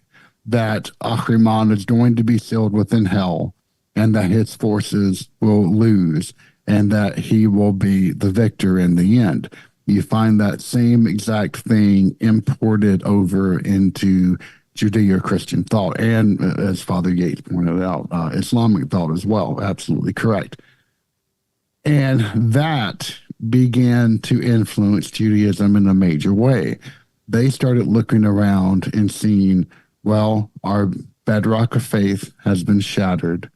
Our people scattered. Israel keeps having a history, and our people a history of being just absolutely dunked on. There has to be a reason why. And that reason must be that there is an enemy. But even more than that, that this has to be the end times. That things have to be coming to a head, and we're not going to survive for much longer. And this started a quest to locate who this entity was. And that posed a real serious problem because there is no word in biblical Hebrew for demon. The closest that you can say that there is the word sha'ir, which means a goat type creature that you find within the desert Dudael. But that's it. Everything else is through allusion and metaphor rather than anything else. And so people began hunting for what could our demon or devil be. And that's why you find a lot of really early contenders. And a lot of those come from the pseudepigrapha itself. You have First Enoch, you have Jubilees that are all really putting forth who these could be. So First Enoch, even though Semyachaz was the leader of the Watchers, it instead promotes Azazel, which you, of course, find in the entire misunderstood and not in any way documented strange ritual that's described in the Torah of sending out the scapegoat into the desert. What does that refer to? Even they didn't know. But he became kind of one of the very first contenders for that role. And then there were many others over a period, but it took about 300 years, if not a little bit more, for a consensus to be met of, oh my gosh, yes, that is the devil. Now that's fascinating because, so we have the first temple period, and then that's when they start their Babylonian exile. And of course there's major shifts in perspective naturally that occur out of that, because what they understood, the relationship to God, the promises that they felt that were being made to them were broken, were shattered by this event. And why would God allow this to happen? So then when we start getting to the Second Temple period, you have Sadducees and Pharisees have different perspectives on things like afterlife, which is obviously a shift in, even the resurrection of the dead was something that was disputed back then, even before Jesus and all that. Absolutely. But then you had the Essenes, that went off into the desert, who were truly, when we read these texts, correct me if I'm wrong, were apocalypticists. They were. I mean, in fact, they thought that the enemy of humanity, the Ketim, who they kind of labeled as the Ketim, who we know now to be the Romans, were the end time force that has been unleashed, and the angels themselves were going to come down and fight alongside humanity. And in the Word Scroll, you have all of these depictions of rules of what humanity has to do in order not to sully the angel's presence by how far out you dig the latrines. I mean, it's kind of amazing. It is. I mean, in a way, it was a form of prophecy, though, right? Because I mean, really, you could say that came true. That it was under the Roman imperial structure that the incarnation and resurrection happened. So, I mean, you can read it as a kind of prophecy of what would be achieved during the Roman imperial time, which essentially, from a Christian point of view, we are now, the end times began then. We're already in them. That's a chilling thought, and that's a really interesting way to look at it. Well, the other thing that they were, in the end, correct about is the entire method of telling time. They considered First Enoch to be a holy book, part of Holy Scripture. And First Enoch, one of the 4 chapters or divisions of that book, is dedicated to advocating for a solar calendar rather than a lunar one. And that earned the Essenes a real black sheep guise just right then and there. But yet, that is the idea that won out. It makes me wonder how influential were the Essenes in comparison to the more conventional Sadducees and Pharisees of the time. Could it be, that, I mean, look, I don't want to be, we talked about this, I think on your first appearance on the show.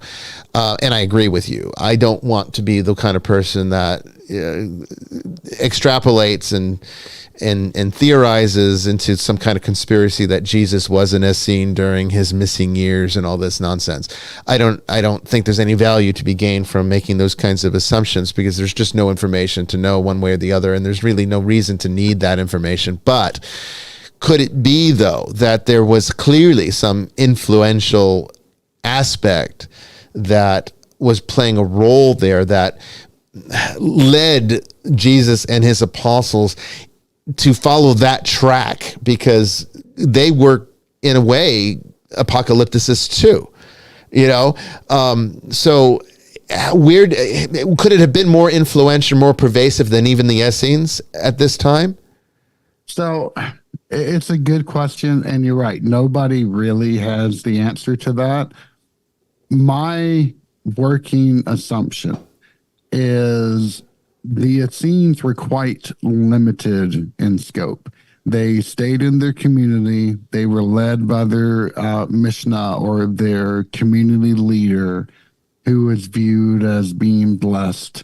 And however, they were well known as the third division of Judaism at the time. I mean, to the point where ancient historians were able to pick them up and say, oh yeah, they're well known. In fact, if it wasn't for Josephus, we probably would never have been able to pin a name to the people that are thought to have, been responsible for the Dead Sea Scrolls. Mm-hmm. However, what I would say is that the Essenes were very typical and vocal about a lot of the prevailing theories at the time. Okay. And that is the rampant view of not just apocalypticism, but also of demons.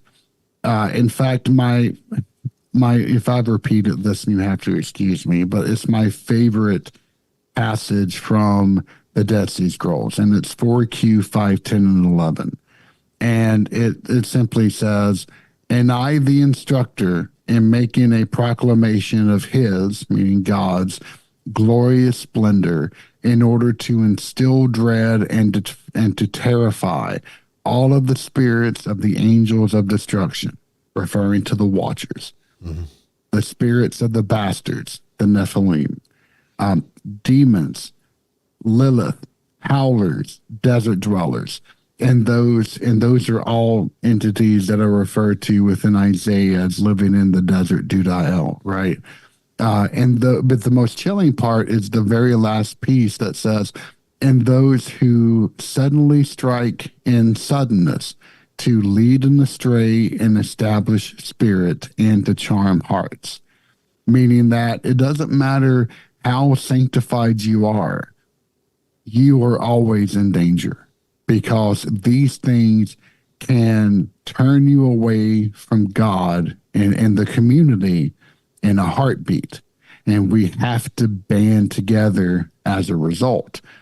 And there's been some supposition. One of my favorites is by one of my professors that I got to study with at Harvard, who said that by advocating for a solar calendar, they were essentially dictating that time itself was a temple, where each wall was 90 days. Because by those, rough approximations, a day would be 364 days long, right? Yeah. And that would leave 4 days open. And those 4 days would be the days of trouble, in which everybody was in danger of being exposed to these demonic influences. So were they teeter-tottering on the dangerous curve of Zoroastrianism, where they were starting to believe that the devil was an equal competitor to God? Because Christianity certainly did not adopt that stance. It's maintained this position that Satan, in the conventional theology, is is a creature of creation. It was created by God, subordinated by God, and truly rendered powerless by the cross.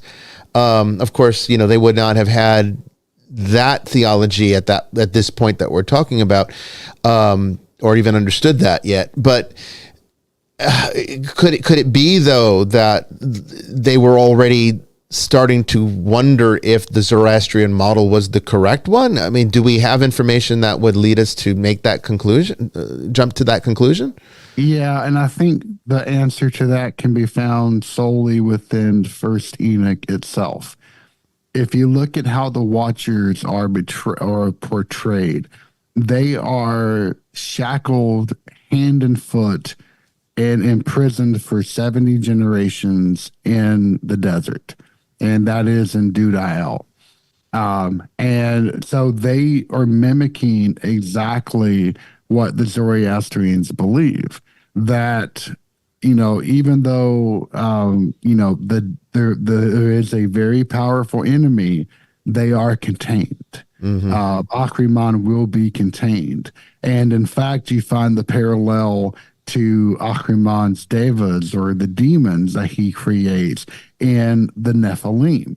Because in First Enoch, and I really think this is why First Enoch was taken out as being canonical, at least within the Judeo-Christian tradition, was the fact that even though God sent his archangels, and in order to solve all of the issues that the Watchers and the Nephilim had unleashed upon the world, the Nephilim were so bad because they were a cross-contamination of spirit and mortal. So even though, Gabriel led them into battle against each other, they slew one another, they can never die. So they were just unleashed into the atmosphere. So even though God released the deluge, which was supposed to wipe away all of the sins of the world, he couldn't touch the Nephilim, and they were just free floating, and they will forever be hating humanity and will wreak havoc no matter what. It makes you wonder, because there's also go ahead, Father. I think there's also a question of whether the Essenes are also, in describing this, you can't make yourself holy enough, or, that seems to me a kind of a rejection of what the Pharisees are promoting. Absolutely. And so I just wonder whether there's a kind of dynamic here within, we'll say Judaism is a very broad term in this instance, but within those competing Jewish thoughts, that they're telling the Pharisees, no, you're off the point if you think that you can just sort of manufacture your way into being immune to spiritual problems, but also that because the Sadducees, of course, are the temple cult, and they reject the resurrection. They're almost legalistic in their temple. Well, they're the politicians of the time too. I mean, they're pretty political. And the chief priests. It strikes me that it could equally be a kind of a political, theological, philosophical argument. Well, that's an interesting thought, groups. Because one of the things that comes to my mind is that, I mean, Judaism is probably the only religion where you can't just say Judaism and know immediately what you're talking about, because it is very complex, and it is so diversified across time, and even in today's time. The differences between ultra-Orthodox and some of the more, I guess, conventional types of Judaism that we might see. I even know Jews that eat pork today, and they still consider themselves devout. They're not. There's a lot of variation now. I guess Christianity has that too, but what I really want to kind of get back to is the Book of Enoch, because to my knowledge, I could be wrong on this, but to my knowledge, the only Christian denomination or Christian church that considers Enoch canon is Ethiopian Orthodoxy. That's correct. And it makes you wonder if the rest of the church missed the mark on this.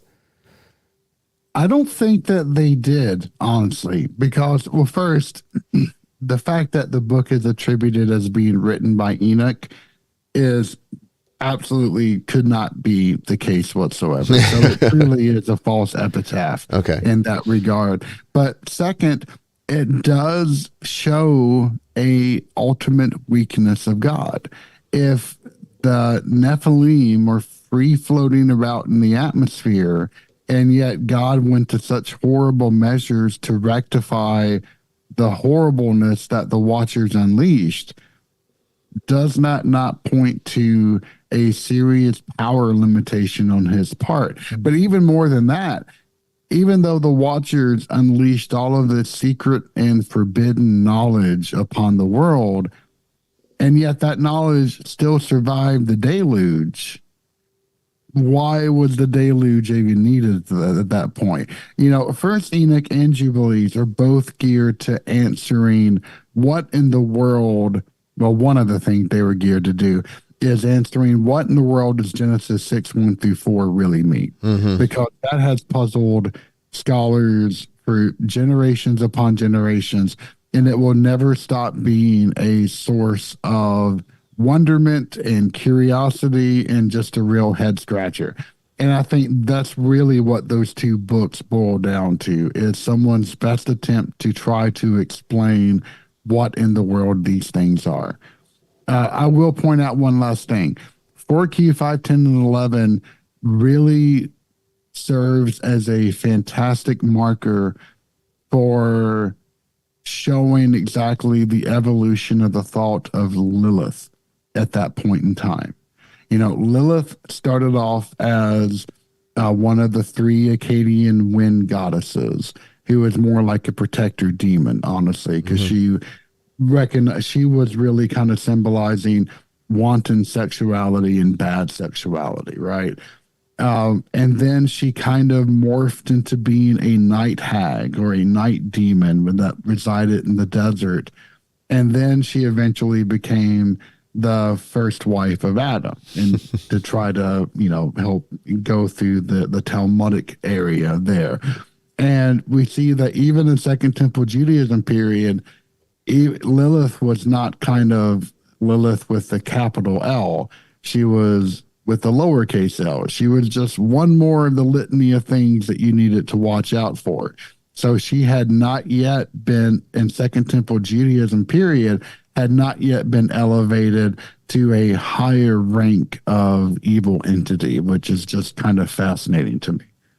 I mean, it makes you wonder if this can't just be explained by human nature, that the problem of evil, on the surface, superficially, the problem of evil seems to contradict everything we are taught to know that God's reality encompasses.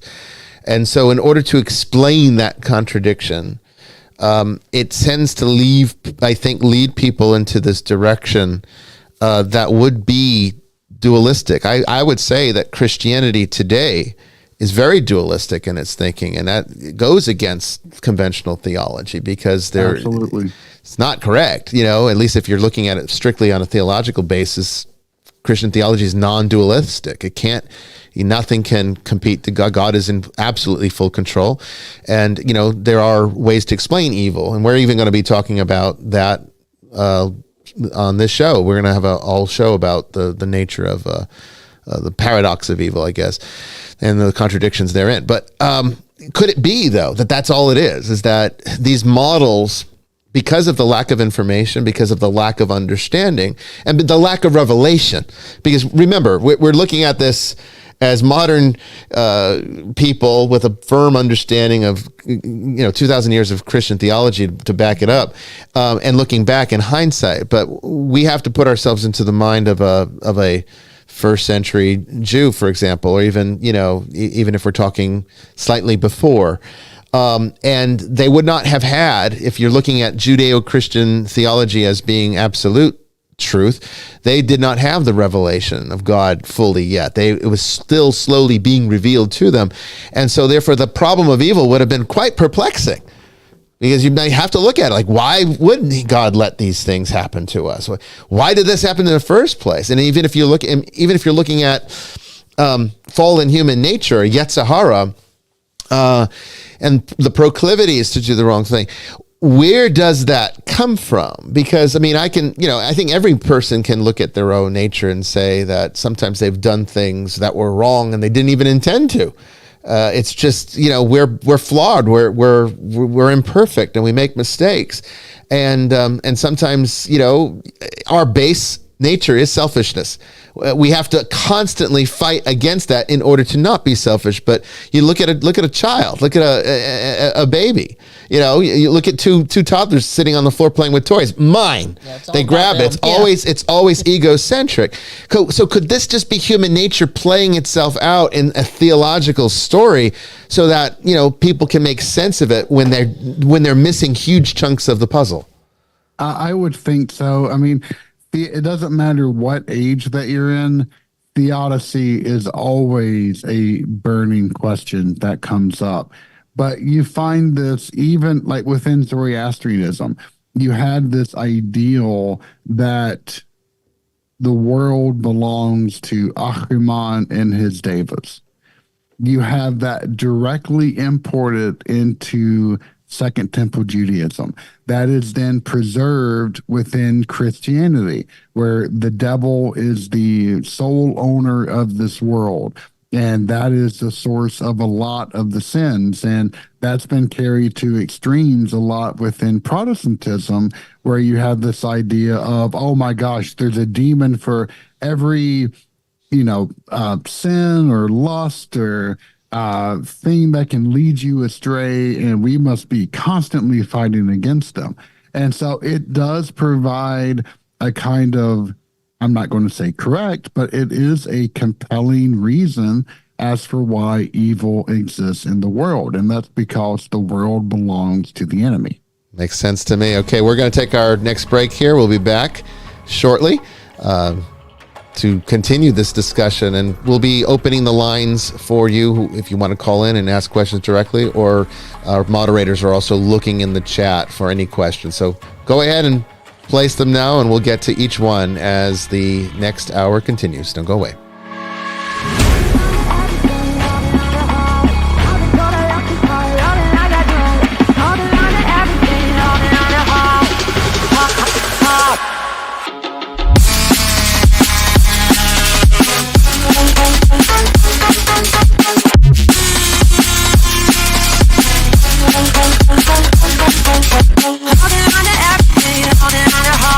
I've been told I love hard, loving like I do.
Welcome back, everyone, to the third and final hour of Vestiges After Dark. We've been talking with J.J. Johnson about demonology and the Hebrew Bible, looking at how the ancient Israelites viewed these things and how they've morphed over time.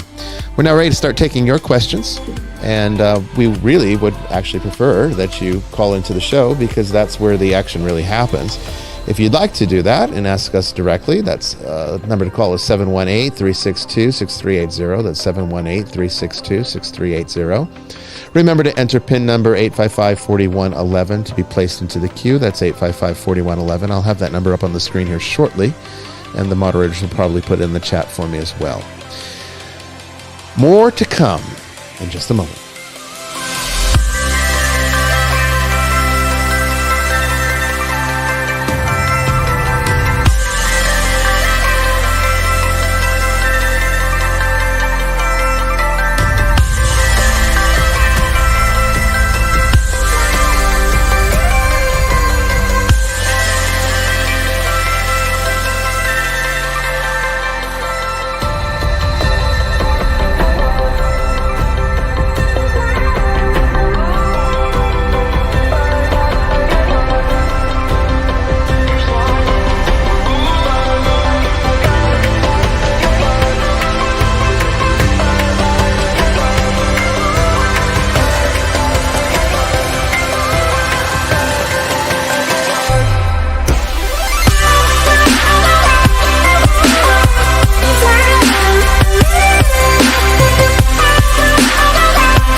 Okay, once again, the number to call is 718-362-6380. That number is now on the screen on if you're watching the video version of the show.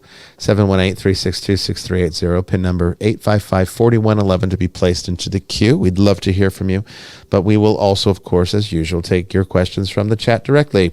And I think we have one from Mystic, who's Danielle, our moderator. What's our first question? We do. For those starting out, which reference book would be a good starting place? I guess maybe starting out to study this type of... To studying Hebrew demonology, that kind of... I think the Dead Sea Scrolls in particular. What do you think, JJ? What would you say? Dead Sea Scrolls too, or... Dead Sea Scrolls would be a great place. One of the books that I think that kind of capture the overall shift in perspective of Second Temple Judaism is by Dr. Paul Hansen, and it's called The Dawn of the Apocalyptic. It's at least it was. It's a softbound book that has a really bright pink background to it. But he's the one who came up with this idea of the Shalom chaos paradigm, which was this idea that water represents the chaos of the world. And when the world was first created in Bereshith or Genesis, God didn't abolish the water. He just raised up the firmament, which pushed the water back. And yet, within the apocalyptic view of Second Temple Judaism, it is that water that is slowly re-encroaching upon the world. And in fact, in Daniel, you get the four beasts that come out of the water. And that is because water is the source of all of the evil that is coming up. And he does a phenomenal job of kind of pointing all of that out and tracing those ideas back. In terms of the second Dead Sea Scrolls, there's a few. I would have to dig up my library, but I will do that after this, and I will share that information with Brandon so that maybe Cool. you can post it somewhere. Fantastic. Okay. What would you say, JJ, is the most challenging aspect in your research? And as you approach this subject from the academic vantage point that you do, not as a field worker, but as someone that's truly trying to understand this academically, perhaps theologically or philosophically, or even metaphysically, what do you find for yourself is the most challenging part of it?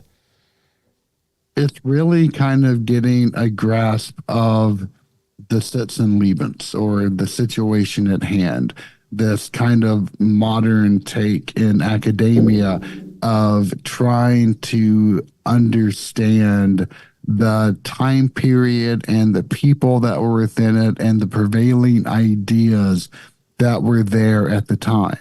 Because, just like in paleontology, you only have the bones that are, or at least the fossils that are left. You don't have the actual skin, the tissue, the living, breathing attitudes and exercises. We just have hints of what those are. And you have to go digging for that. But more than that, it's the second part of that is really the languages. If you're studying the pseudepigrapha, it takes a really good knowledge of Semitic philology and of the 14 different types of ancient languages in which this stuff is preserved in. And that is a challenge in and of itself. And then you have to make sure that you're not being diverted, because also within an adjacent time period, you have Gnosticism, which is, if you're fascinated with angelology and demonology, then hey, throw magic into the mix and you have Gnosticism, and that's even more fascinating. But yet you can only really, like, the further you get into academia, the more narrow you have to become. You have to confine yourself. And if you go off like a shotgun, then you're not going to get too far, unfortunately. You mentioned Gnosticism, which is interesting because, one of the things I think Gnostics did brilliantly, and we did adopt some of these techniques, I think, from them in the orthodoxy of Christianity. Yeah. So we didn't completely eliminate all of their contributions. I would even say the Holy Trinity was, to a certain degree, part of their development. Careful, you'll get in trouble. I know, right? But it's true. The idea of God emanating out in various, eons and aeons, and then you have, of course, the archons, which take on sort of like almost a fallen angel kind of characteristic, demonic characteristic to a degree, but not in the same way. Rather than they're more like wrathful Buddhas actually in Buddhism than they are like demons in Christianity, in my opinion. They're more like the personification of the various ignorances to keep us trapped in our stupidity, to keep us trapped in the darkness of not knowing. So this paralleled all of this at the same time, of course, because Sethian Gnosticism was very much present in the region at the same time that a lot of this apocalypticism was going on. And that, of course, developed into Valentinianism as Christianity developed and continued on the apocalyptic tradition in their eschatology. So it makes me wonder then, once again, did they see these things as literal events in the sense that these were actual creatures that were interacting with the world, or did they see them perhaps in a more archetypal sense, like the Gnostics with their aeons and archons, and had more of an abstract understanding? These were psychological principles being carried out in a type of allegorical story so that we could comprehend it more easily. Do you think there's any relationship between the two, or one more predominantly so than the other? Oh, I would say one is much more predominant, and it's the fact that these things are living, well, maybe not living and breathing, but yet they literal are things, true forces upon the world. And I think that you can look at Psalm 91, which really typifies that. It is one of the later stage psalms that were written. It was, done in Second Temple Judaism. And not only is it one of the most poetic, but it gives references to numerous demonic forces that are at play in the world. Like, for example, you find the reference to the arrow that flieth by day.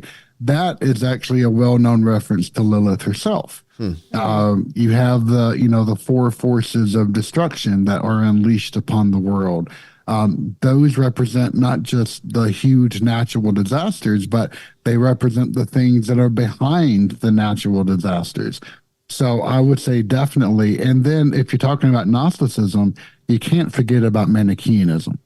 Manichaeanism, which it is the answer to the idea of what if Christianity took Gnosticism to the next level. What we would have become. It really is Manichaeanism. It is a fascinating, not just the language, but the entire religious corpus, the Book of the Giants. You get so much weird stuff in Manichaeanism. It's absolutely fascinating. But the last piece is you still find remnants of Gnosticism, maybe not in theory, but at least within practice, within the more magically focused Orthodox face of the Coptic Orthodox Church and the Ethiopic Orthodox Church. Just look at the Banlet of Righteousness. It is kind of a direct manifestation of Gnostic theory in practice, where you have all of these sacred names of God that are being pronounced as allowing someone to enter directly into the narrow gate of heaven. Actually, one of my most recent episodes was all about the Banlet of Righteousness. Interesting. Well, I don't want to monopolize you, JJ. I'm sure Brandon and Father Chris have questions of their own or other questions they might have seen through the last 2 hours. So I guess, Brandon, why don't we start with you? So I do have a question, actually. Would you be able to explain the evolution of the ancient people's understandings of what a demon was, and then the evolution to today? That maybe. So the idea of there being a demon in ancient times was kind of a misnomer. It was more of, if there are bad things in the world, then they are directly controlled by God. And it was more this idea that everything in the world was filled with ruach, or life, or spirit. And then that idea began to be modified and changed after the first temple was destroyed. And then they began to be perceived more as active enemies of humanity. And that took its own kind of mind shift as a result, and to where you see a kind of a natural accumulation, to where in Christian thought, these things absolutely detest humanity and are out to absolutely putrefy and corrupt us. Essentially, it is making manifest the one phrase from Zoroastrianism. I actually started off my episode on that religion by quoting a particular passage and asking, what religion does this sound like? And it is when Ahriman is telling Ahura Mazda, I will make an enemy out of your creation. I will make man hate you. And you find that now within Christianity. Absolutely. Oh, yeah. And I think that became a prevalent idea even in Second Temple Judaism.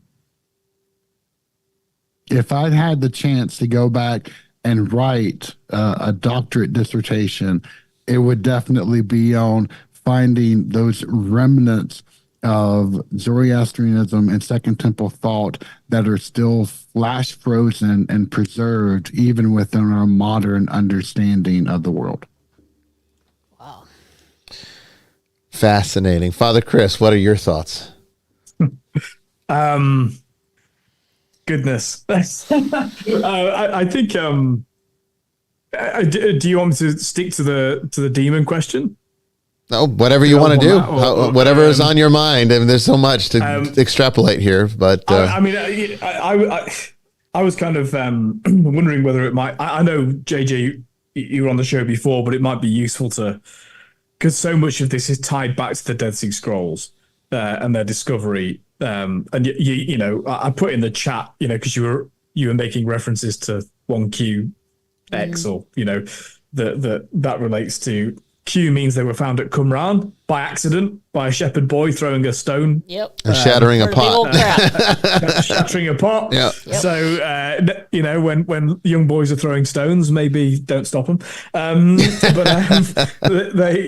they found them there, and there were a series of caves. So the number relates to which cave it was in, and then you can go down to I think they numbered the pots, didn't they? Yeah, I think so. What goes with that? So because I think there's so much mythos around the idea of the Dead Sea Scrolls, not least because of that novel that was written. Was it Herbert wrote anyway?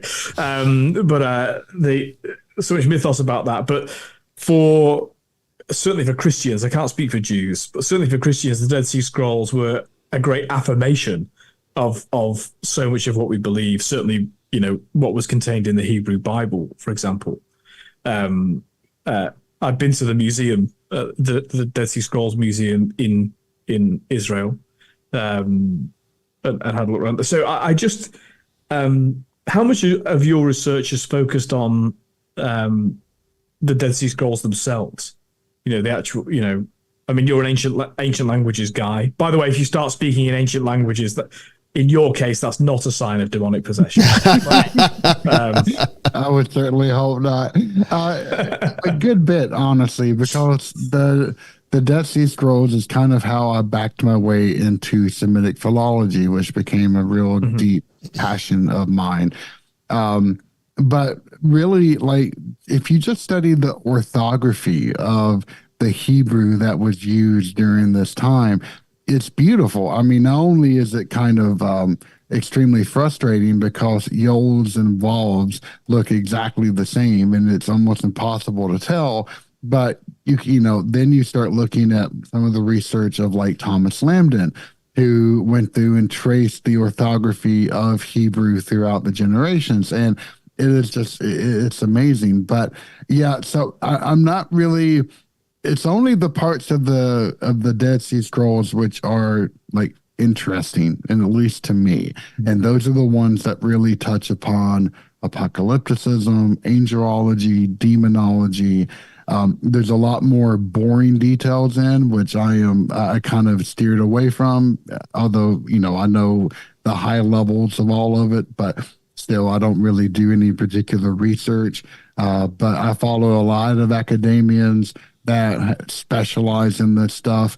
And actually, I got to study with the guy who actually put the scrolls together back in the beginning. And he controlled the entire future of the scrolls until he went on a disastrous interview for an Israeli newspaper and then was essentially blackballed from academia. Wow. Entirely. And he was, even when I was at Harvard, he was still a pariah, but he lived in a single apartment across the street from where we took classes. And we had Dr. Escher, who was his one Israeli student that he brought into this inner circle to study with. And he was still great friends with him. And he came and taught a few of his classes. And it was amazing. He was a lovely British gentleman, one of the nicest men you could ever meet. And so, yeah, later, like a lot of his academic friends came out in support of him after he apologized for some of the truly horrible things that he said.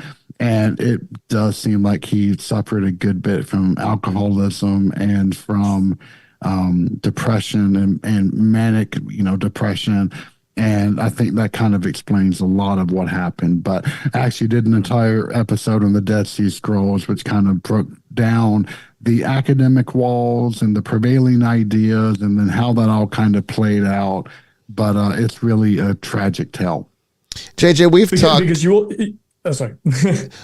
Hold your thought for a second, Father. We've talked a great deal about, the academic perspective and the research and what you can derive from history. But I would imagine all of this has shaped your own personal worldview, JJ. So if you don't mind sharing, how has it shaped your own personal belief system in terms of these things? Has it changed it at all? Has it developed it in any particular direction? Or has it had no effect? I would imagine that would be no, but I mean, maybe it hasn't. I'm curious to see how it has influenced your worldview, if at all. It has definitely impacted me a good bit. But the weird thing is that by studying all of this, it throws up a lot of stumbling blocks in your way. You learn that, there are 100 different hopexagomena in the Hebrew Bible, or words that are used just one time. And even though we have corollaries to a lot of those words within other Semitic languages, and we think that we know what they mean, we sometimes don't. Or if you start comparing the different versions of the Bible, whether it be the Vulgate, the Septuaginta, or the Hebrew Biblia Hebraica Stuttgartensia all together, then you will find omissions or additions from one version to the next, and does not really call into question sort of the divinity of the text themselves. So there's a lot of you start to learn that not everything is as simple as what you were taught in Sunday school. It wasn't just a divine revelation and now we have that hole in our hands. It is, no, wait, the earliest version of the Hebrew Bible that we had preserved was from the 10th century CE, from this, millennia. And yet now we have the Dead Sea Scrolls. Suddenly that became the oldest version. Mm-hmm. There's a lot of things that you learn that could establish shades of gray, but yet a greater understanding of the Sitz and Lebens and seeing how that has influenced even our modern times and the sheer staying power of all of those ideals has affected me a good bit spiritually.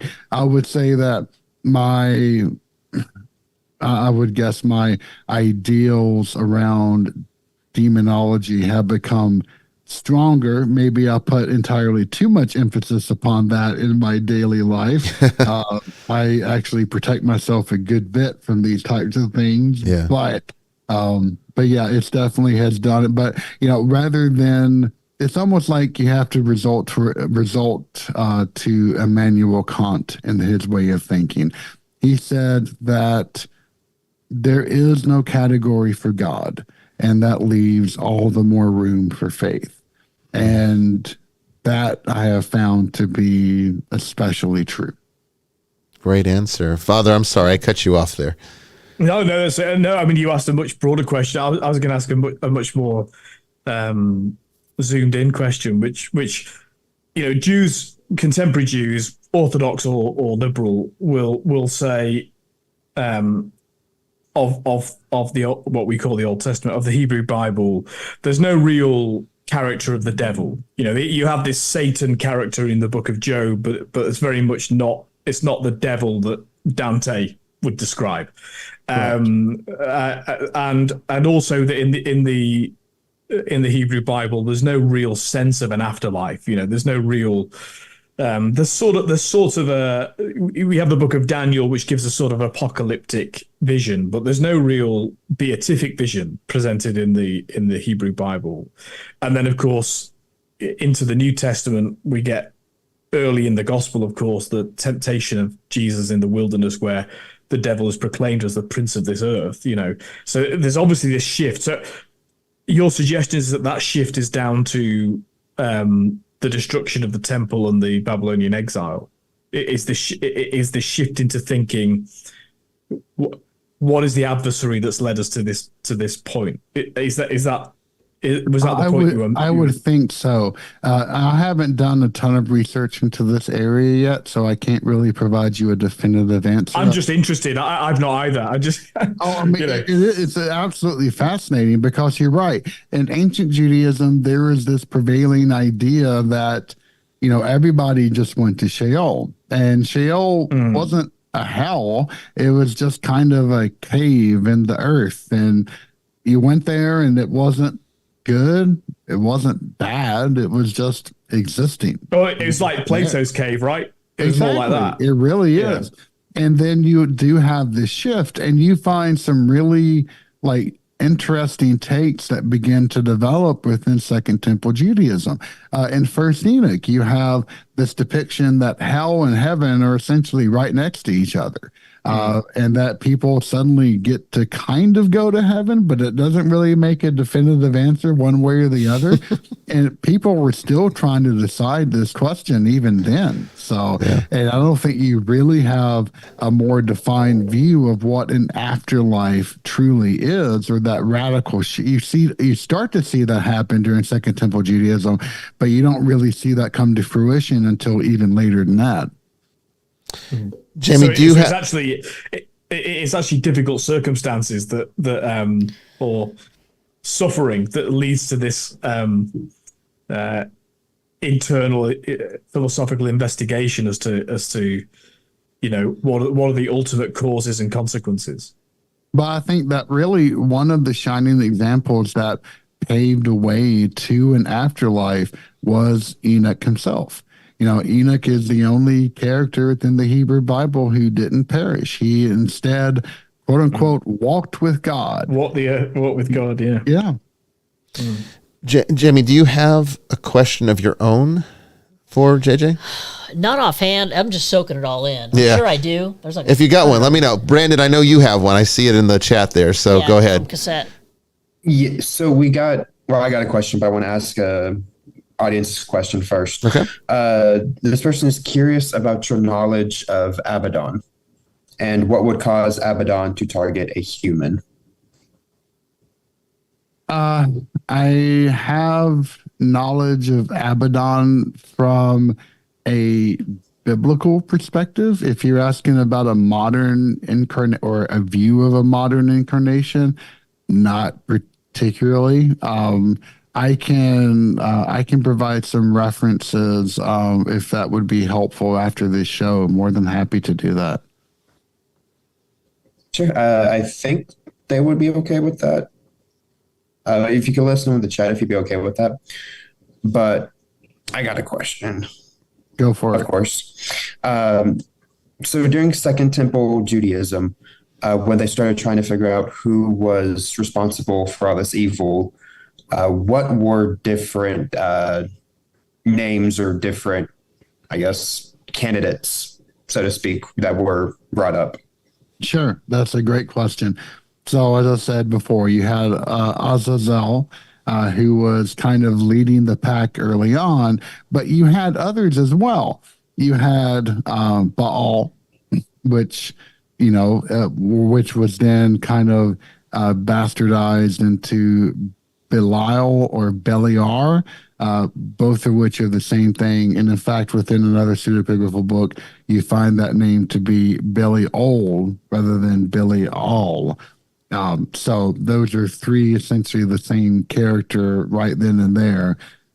You had Baal Zebub, which became a very popular figure and almost took the cake and is still considered to be a quote unquote Archduke of Hell or whatever modern weirdness is given to the structure of hell, which is completely made up within medieval grimoires, by the way. I don't want to shatter anyone's bubble on that one.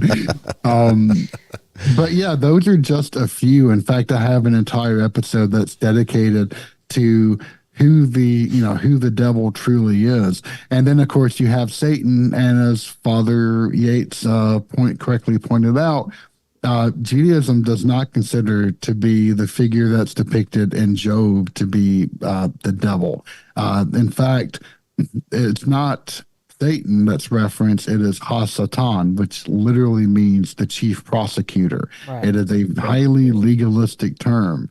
And yeah, that is not an enemy, but yet it came to represent that. And people are like, oh, the Satan. Yeah, let's do that. And that kind of stuck, at least for Christianity. Well, yeah, I mean, it's like by the time you get to the Middle Ages, they just ran with it, didn't they? Exactly. It became something very different because I mean, I have a lot of Jewish friends. The lawyer for the church is Jewish. We always joke because he's a avid fan of Ghost Adventures, finds it fascinating, and he recognizes that the work we do is good work. It's God's work. He calls it God's work. Every time when I call him up, he's like, "Hey, how's God's work doing?"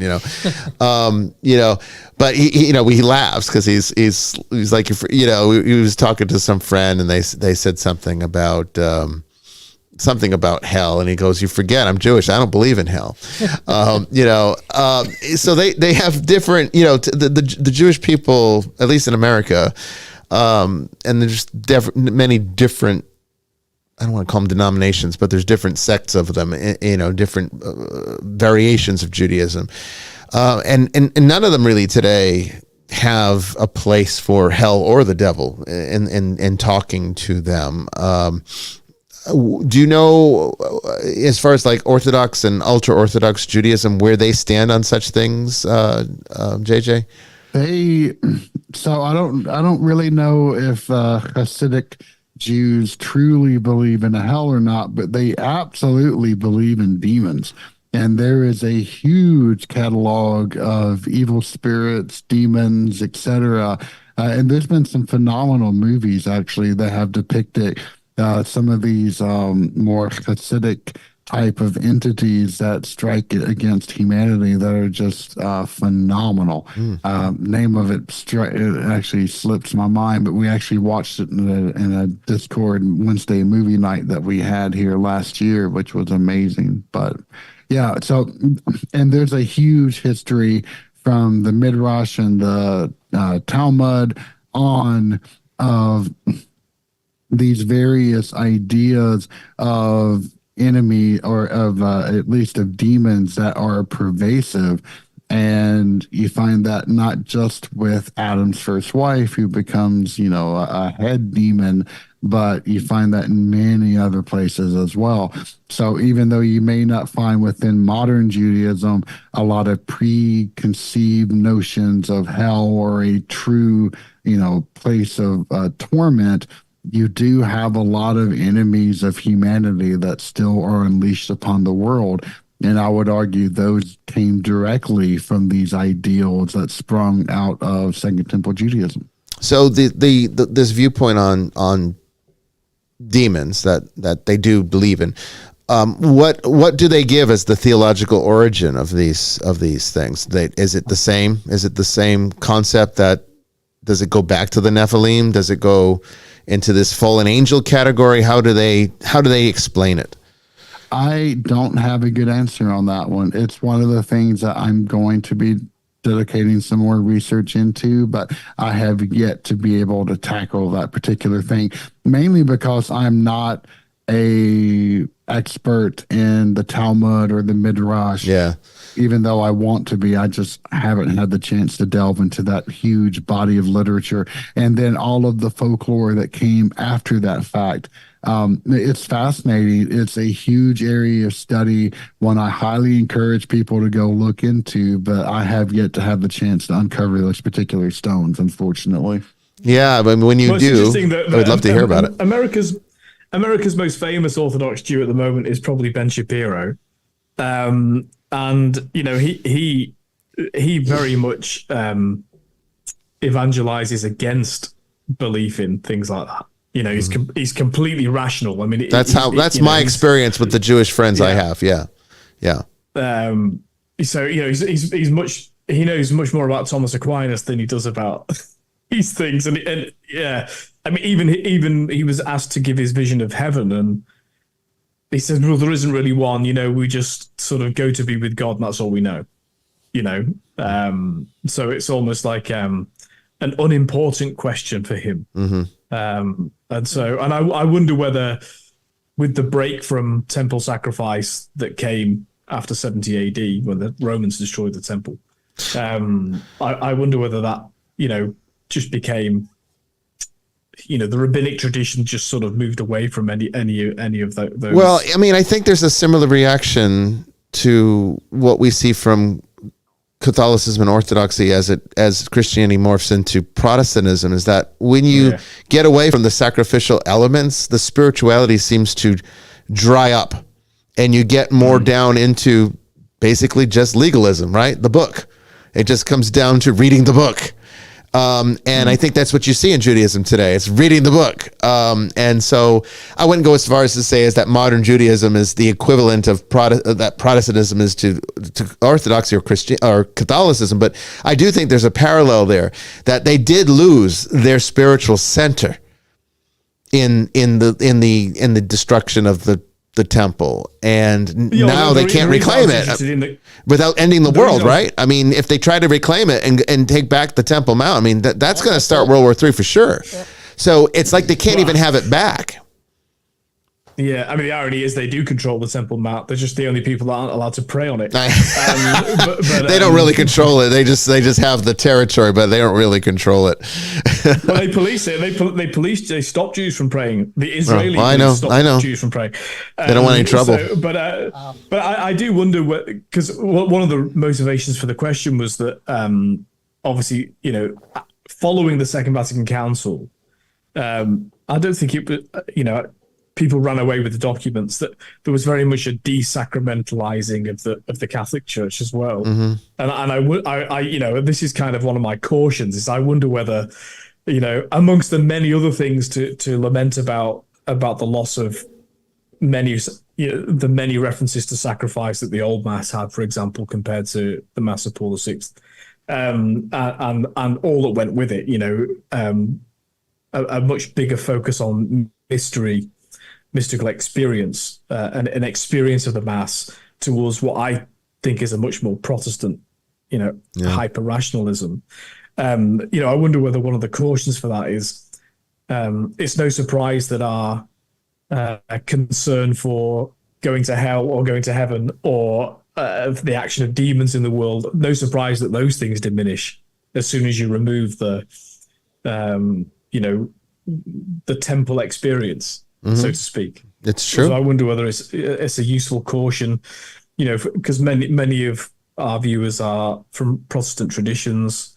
They may be lapsed Catholics. That really, this is a great learning experience from the history of God's people. That a movement away from the ritualistic elements of the faith is in fact a bad move, because I think a lot of our audience is in that category where they think, I would say, if I had to guess, I've never polled the audience, but if I had to guess, just based on a very unscientific observation of just the various interactions I've had with various members of this audience, I would say that the majority of them are former Protestants, or Protestants that are fascinated after having seen either the work that we've done on Ghost Adventures, or just, overall fascinated by the deeper, more esoteric spirituality of Catholicism. That's kind of led them to be like, I want to know more about that. And I think it is a bit of the lacking in the sacrificial element, because that's the only real thing that separates us. I mean, there's not really a whole lot that separates Catholics and Protestants, other than, the Pope's, that's superfluous. I don't really care. You follow Pope, fine. If you don't, fine. That's not really going to make or break you as far as I'm concerned, as far as being Catholic. But what really matters, though, is losing those sacraments and losing an understanding of those sacraments. I want to make very clear, I'm not saying that the Mass of Paul VI can't take you to those places. Absolutely, because the Holy Spirit works through it. So I want to make that very clear. But I also do want to say that, my early priesthood was very much formed by the Novus Ordo, the Mass of Paul VI. That's what I used when I was, thinking about the priesthood as a seminarian in my early priestly years. But then more latterly, I shifted to the old form of the Mass. in English or Latin. It doesn't matter. It's not a magic language, Latin or anything like that. But certainly the focus is much more on the ritual and on the word sacrifice. It's named so many times in the Old Mass, and of course the Orthodox never left that behind. And so there's just for me a kind of irony where a lot of people are saying, "Oh, we should move towards being spiritual, not religious." And I know that we all hate that terminology on the show, but actually, no. I think we need to be more ritualistic. It's the ritual that draws you in, where God can speak beyond words, beyond thoughts. Because that's how you pray with the rest of your being. You can pray with your mouth. Anyone can do that, right? But how do you pray with your entire being? Yes. Yeah. The only way is so limited, right. Be caught up in it. And so I kind of want to champion the cause with this experience of the loss of the temple for the Jewish people. Mm-hmm. That's an interesting thing. Lose that for Christian, and we believe it's fulfilled in the sacrifice of the Mass of Christ that's represented at every Mass. It is kind of interesting that once that happened that way, that they didn't get the temple back, and now the temple is everywhere, right? It's anywhere 2 or 3 are gathered in His name, and there I am in their midst. I think that's very important theology here, because that was not the theology of ancient Judaism. You had to be at the temple. Well, that's where God's presence was. It's the only place that God's presence could be physically interacted with. And then now the veil was torn in two for a reason, right?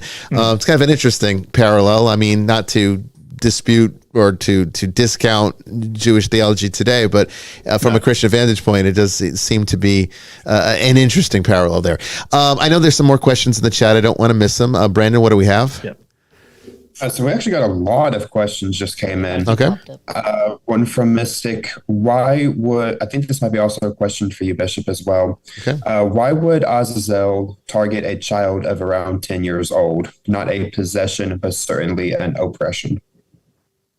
JJ, do you want to go first, or do you want me to? Oh, please do. I'm from the academic's perspective. I couldn't answer an actual practical question. A field question. Yeah, it is a field question, I guess. Okay, so why wouldn't he? Okay, so the reality is everybody is a target. And just as a predator in the wilderness would be looking for prey that is vulnerable or has a chance of a better result, one is going to target that which it sees as weak and susceptible. And so therefore children could very well potentially be more at risk, particularly in today's time where parents, have this opinion that, I don't want to baptize my child because I don't want to decide they need to decide for themselves. And Mystic was not baptized, remember? Yes, that's right. So, yes. So, the reality is we're creating a whole generation of vulnerability.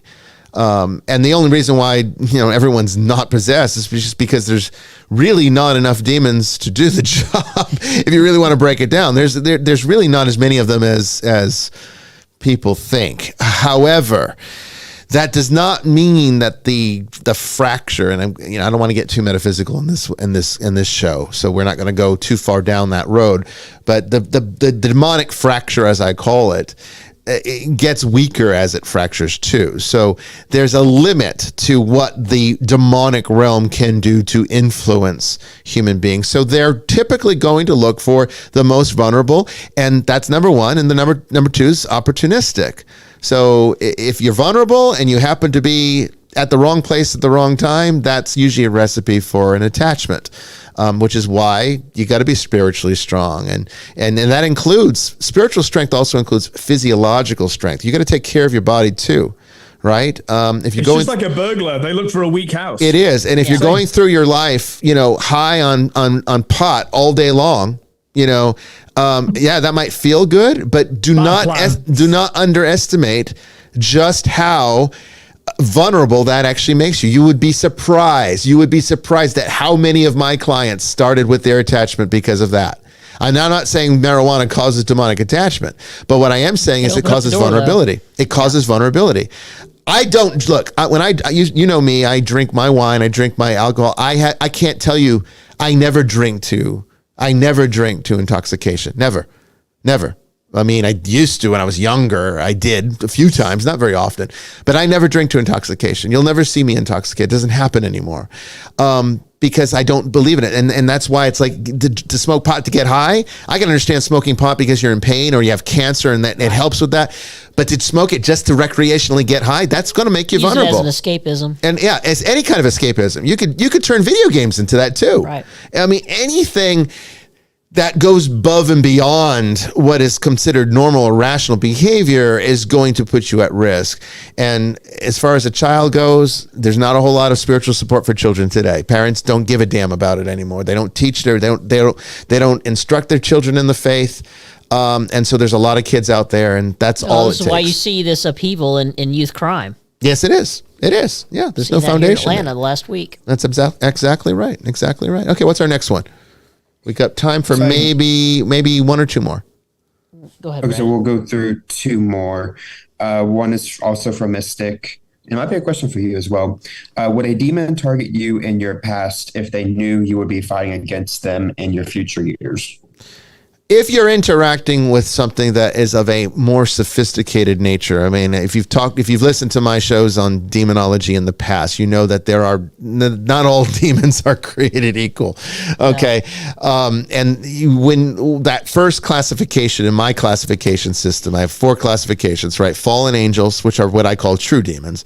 And then you have the elementals, which are what the majority of the ancient world saw as demons. These are just basically spirits, natural spirits. Most of them are neutral that exist within creation. Primordial, incorporeal, always been there since the creation started.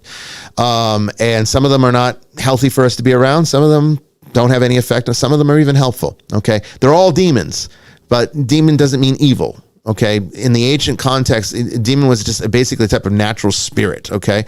And then in the third type is the created. That's the more occult kind of thought form, egregore, tulpa, that type of thing, manifestation of the psychic prowess of man.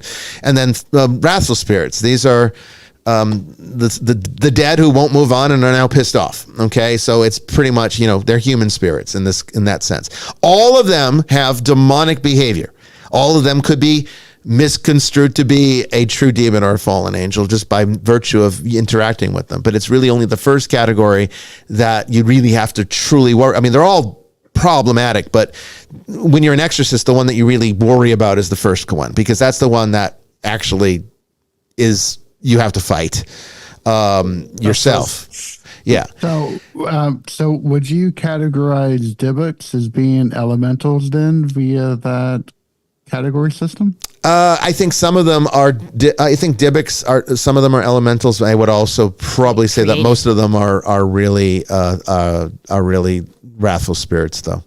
I think most Dybbuk's are the dead. That this is what I know the one we encountered in my experience, like a wrathful spirit. That did, Yeah. and I will say that in my experience with the dead. Sheol is still very much the result of we all end up in Sheol. I do truly believe that never changed. I think the Jews got that right, and it's never changed. God's kind of changeless, and I don't think that changed. And I think Sheol's not a place that you go. That might be where I might differ from ancient Jewish thought, is I don't see it as a location. I see it as a condition. So I don't think you go anywhere when you die. I think you stay right where you are, where you've always been, right here. But what you understand and how you experience it is what degrades and what changes. And Sheol seems to be a degradation of awareness to the point that it just breaks down the humanity that once was, to the point that what you're left with is simply just the raw instinct of whatever that individual was in life. So if they were really angry, hateful, violent person, perhaps, maybe a criminal type, then that's what they degrade to become. And I think most Dybbuk's are really actually that. really angry, nasty, residual people that just don't move on. And there's no salvation from them. They never pursued salvation. So Christian salvation wouldn't be open to them. And I don't believe in a hell like Dante's Inferno. I don't think there's any basis for that in the New Testament at all.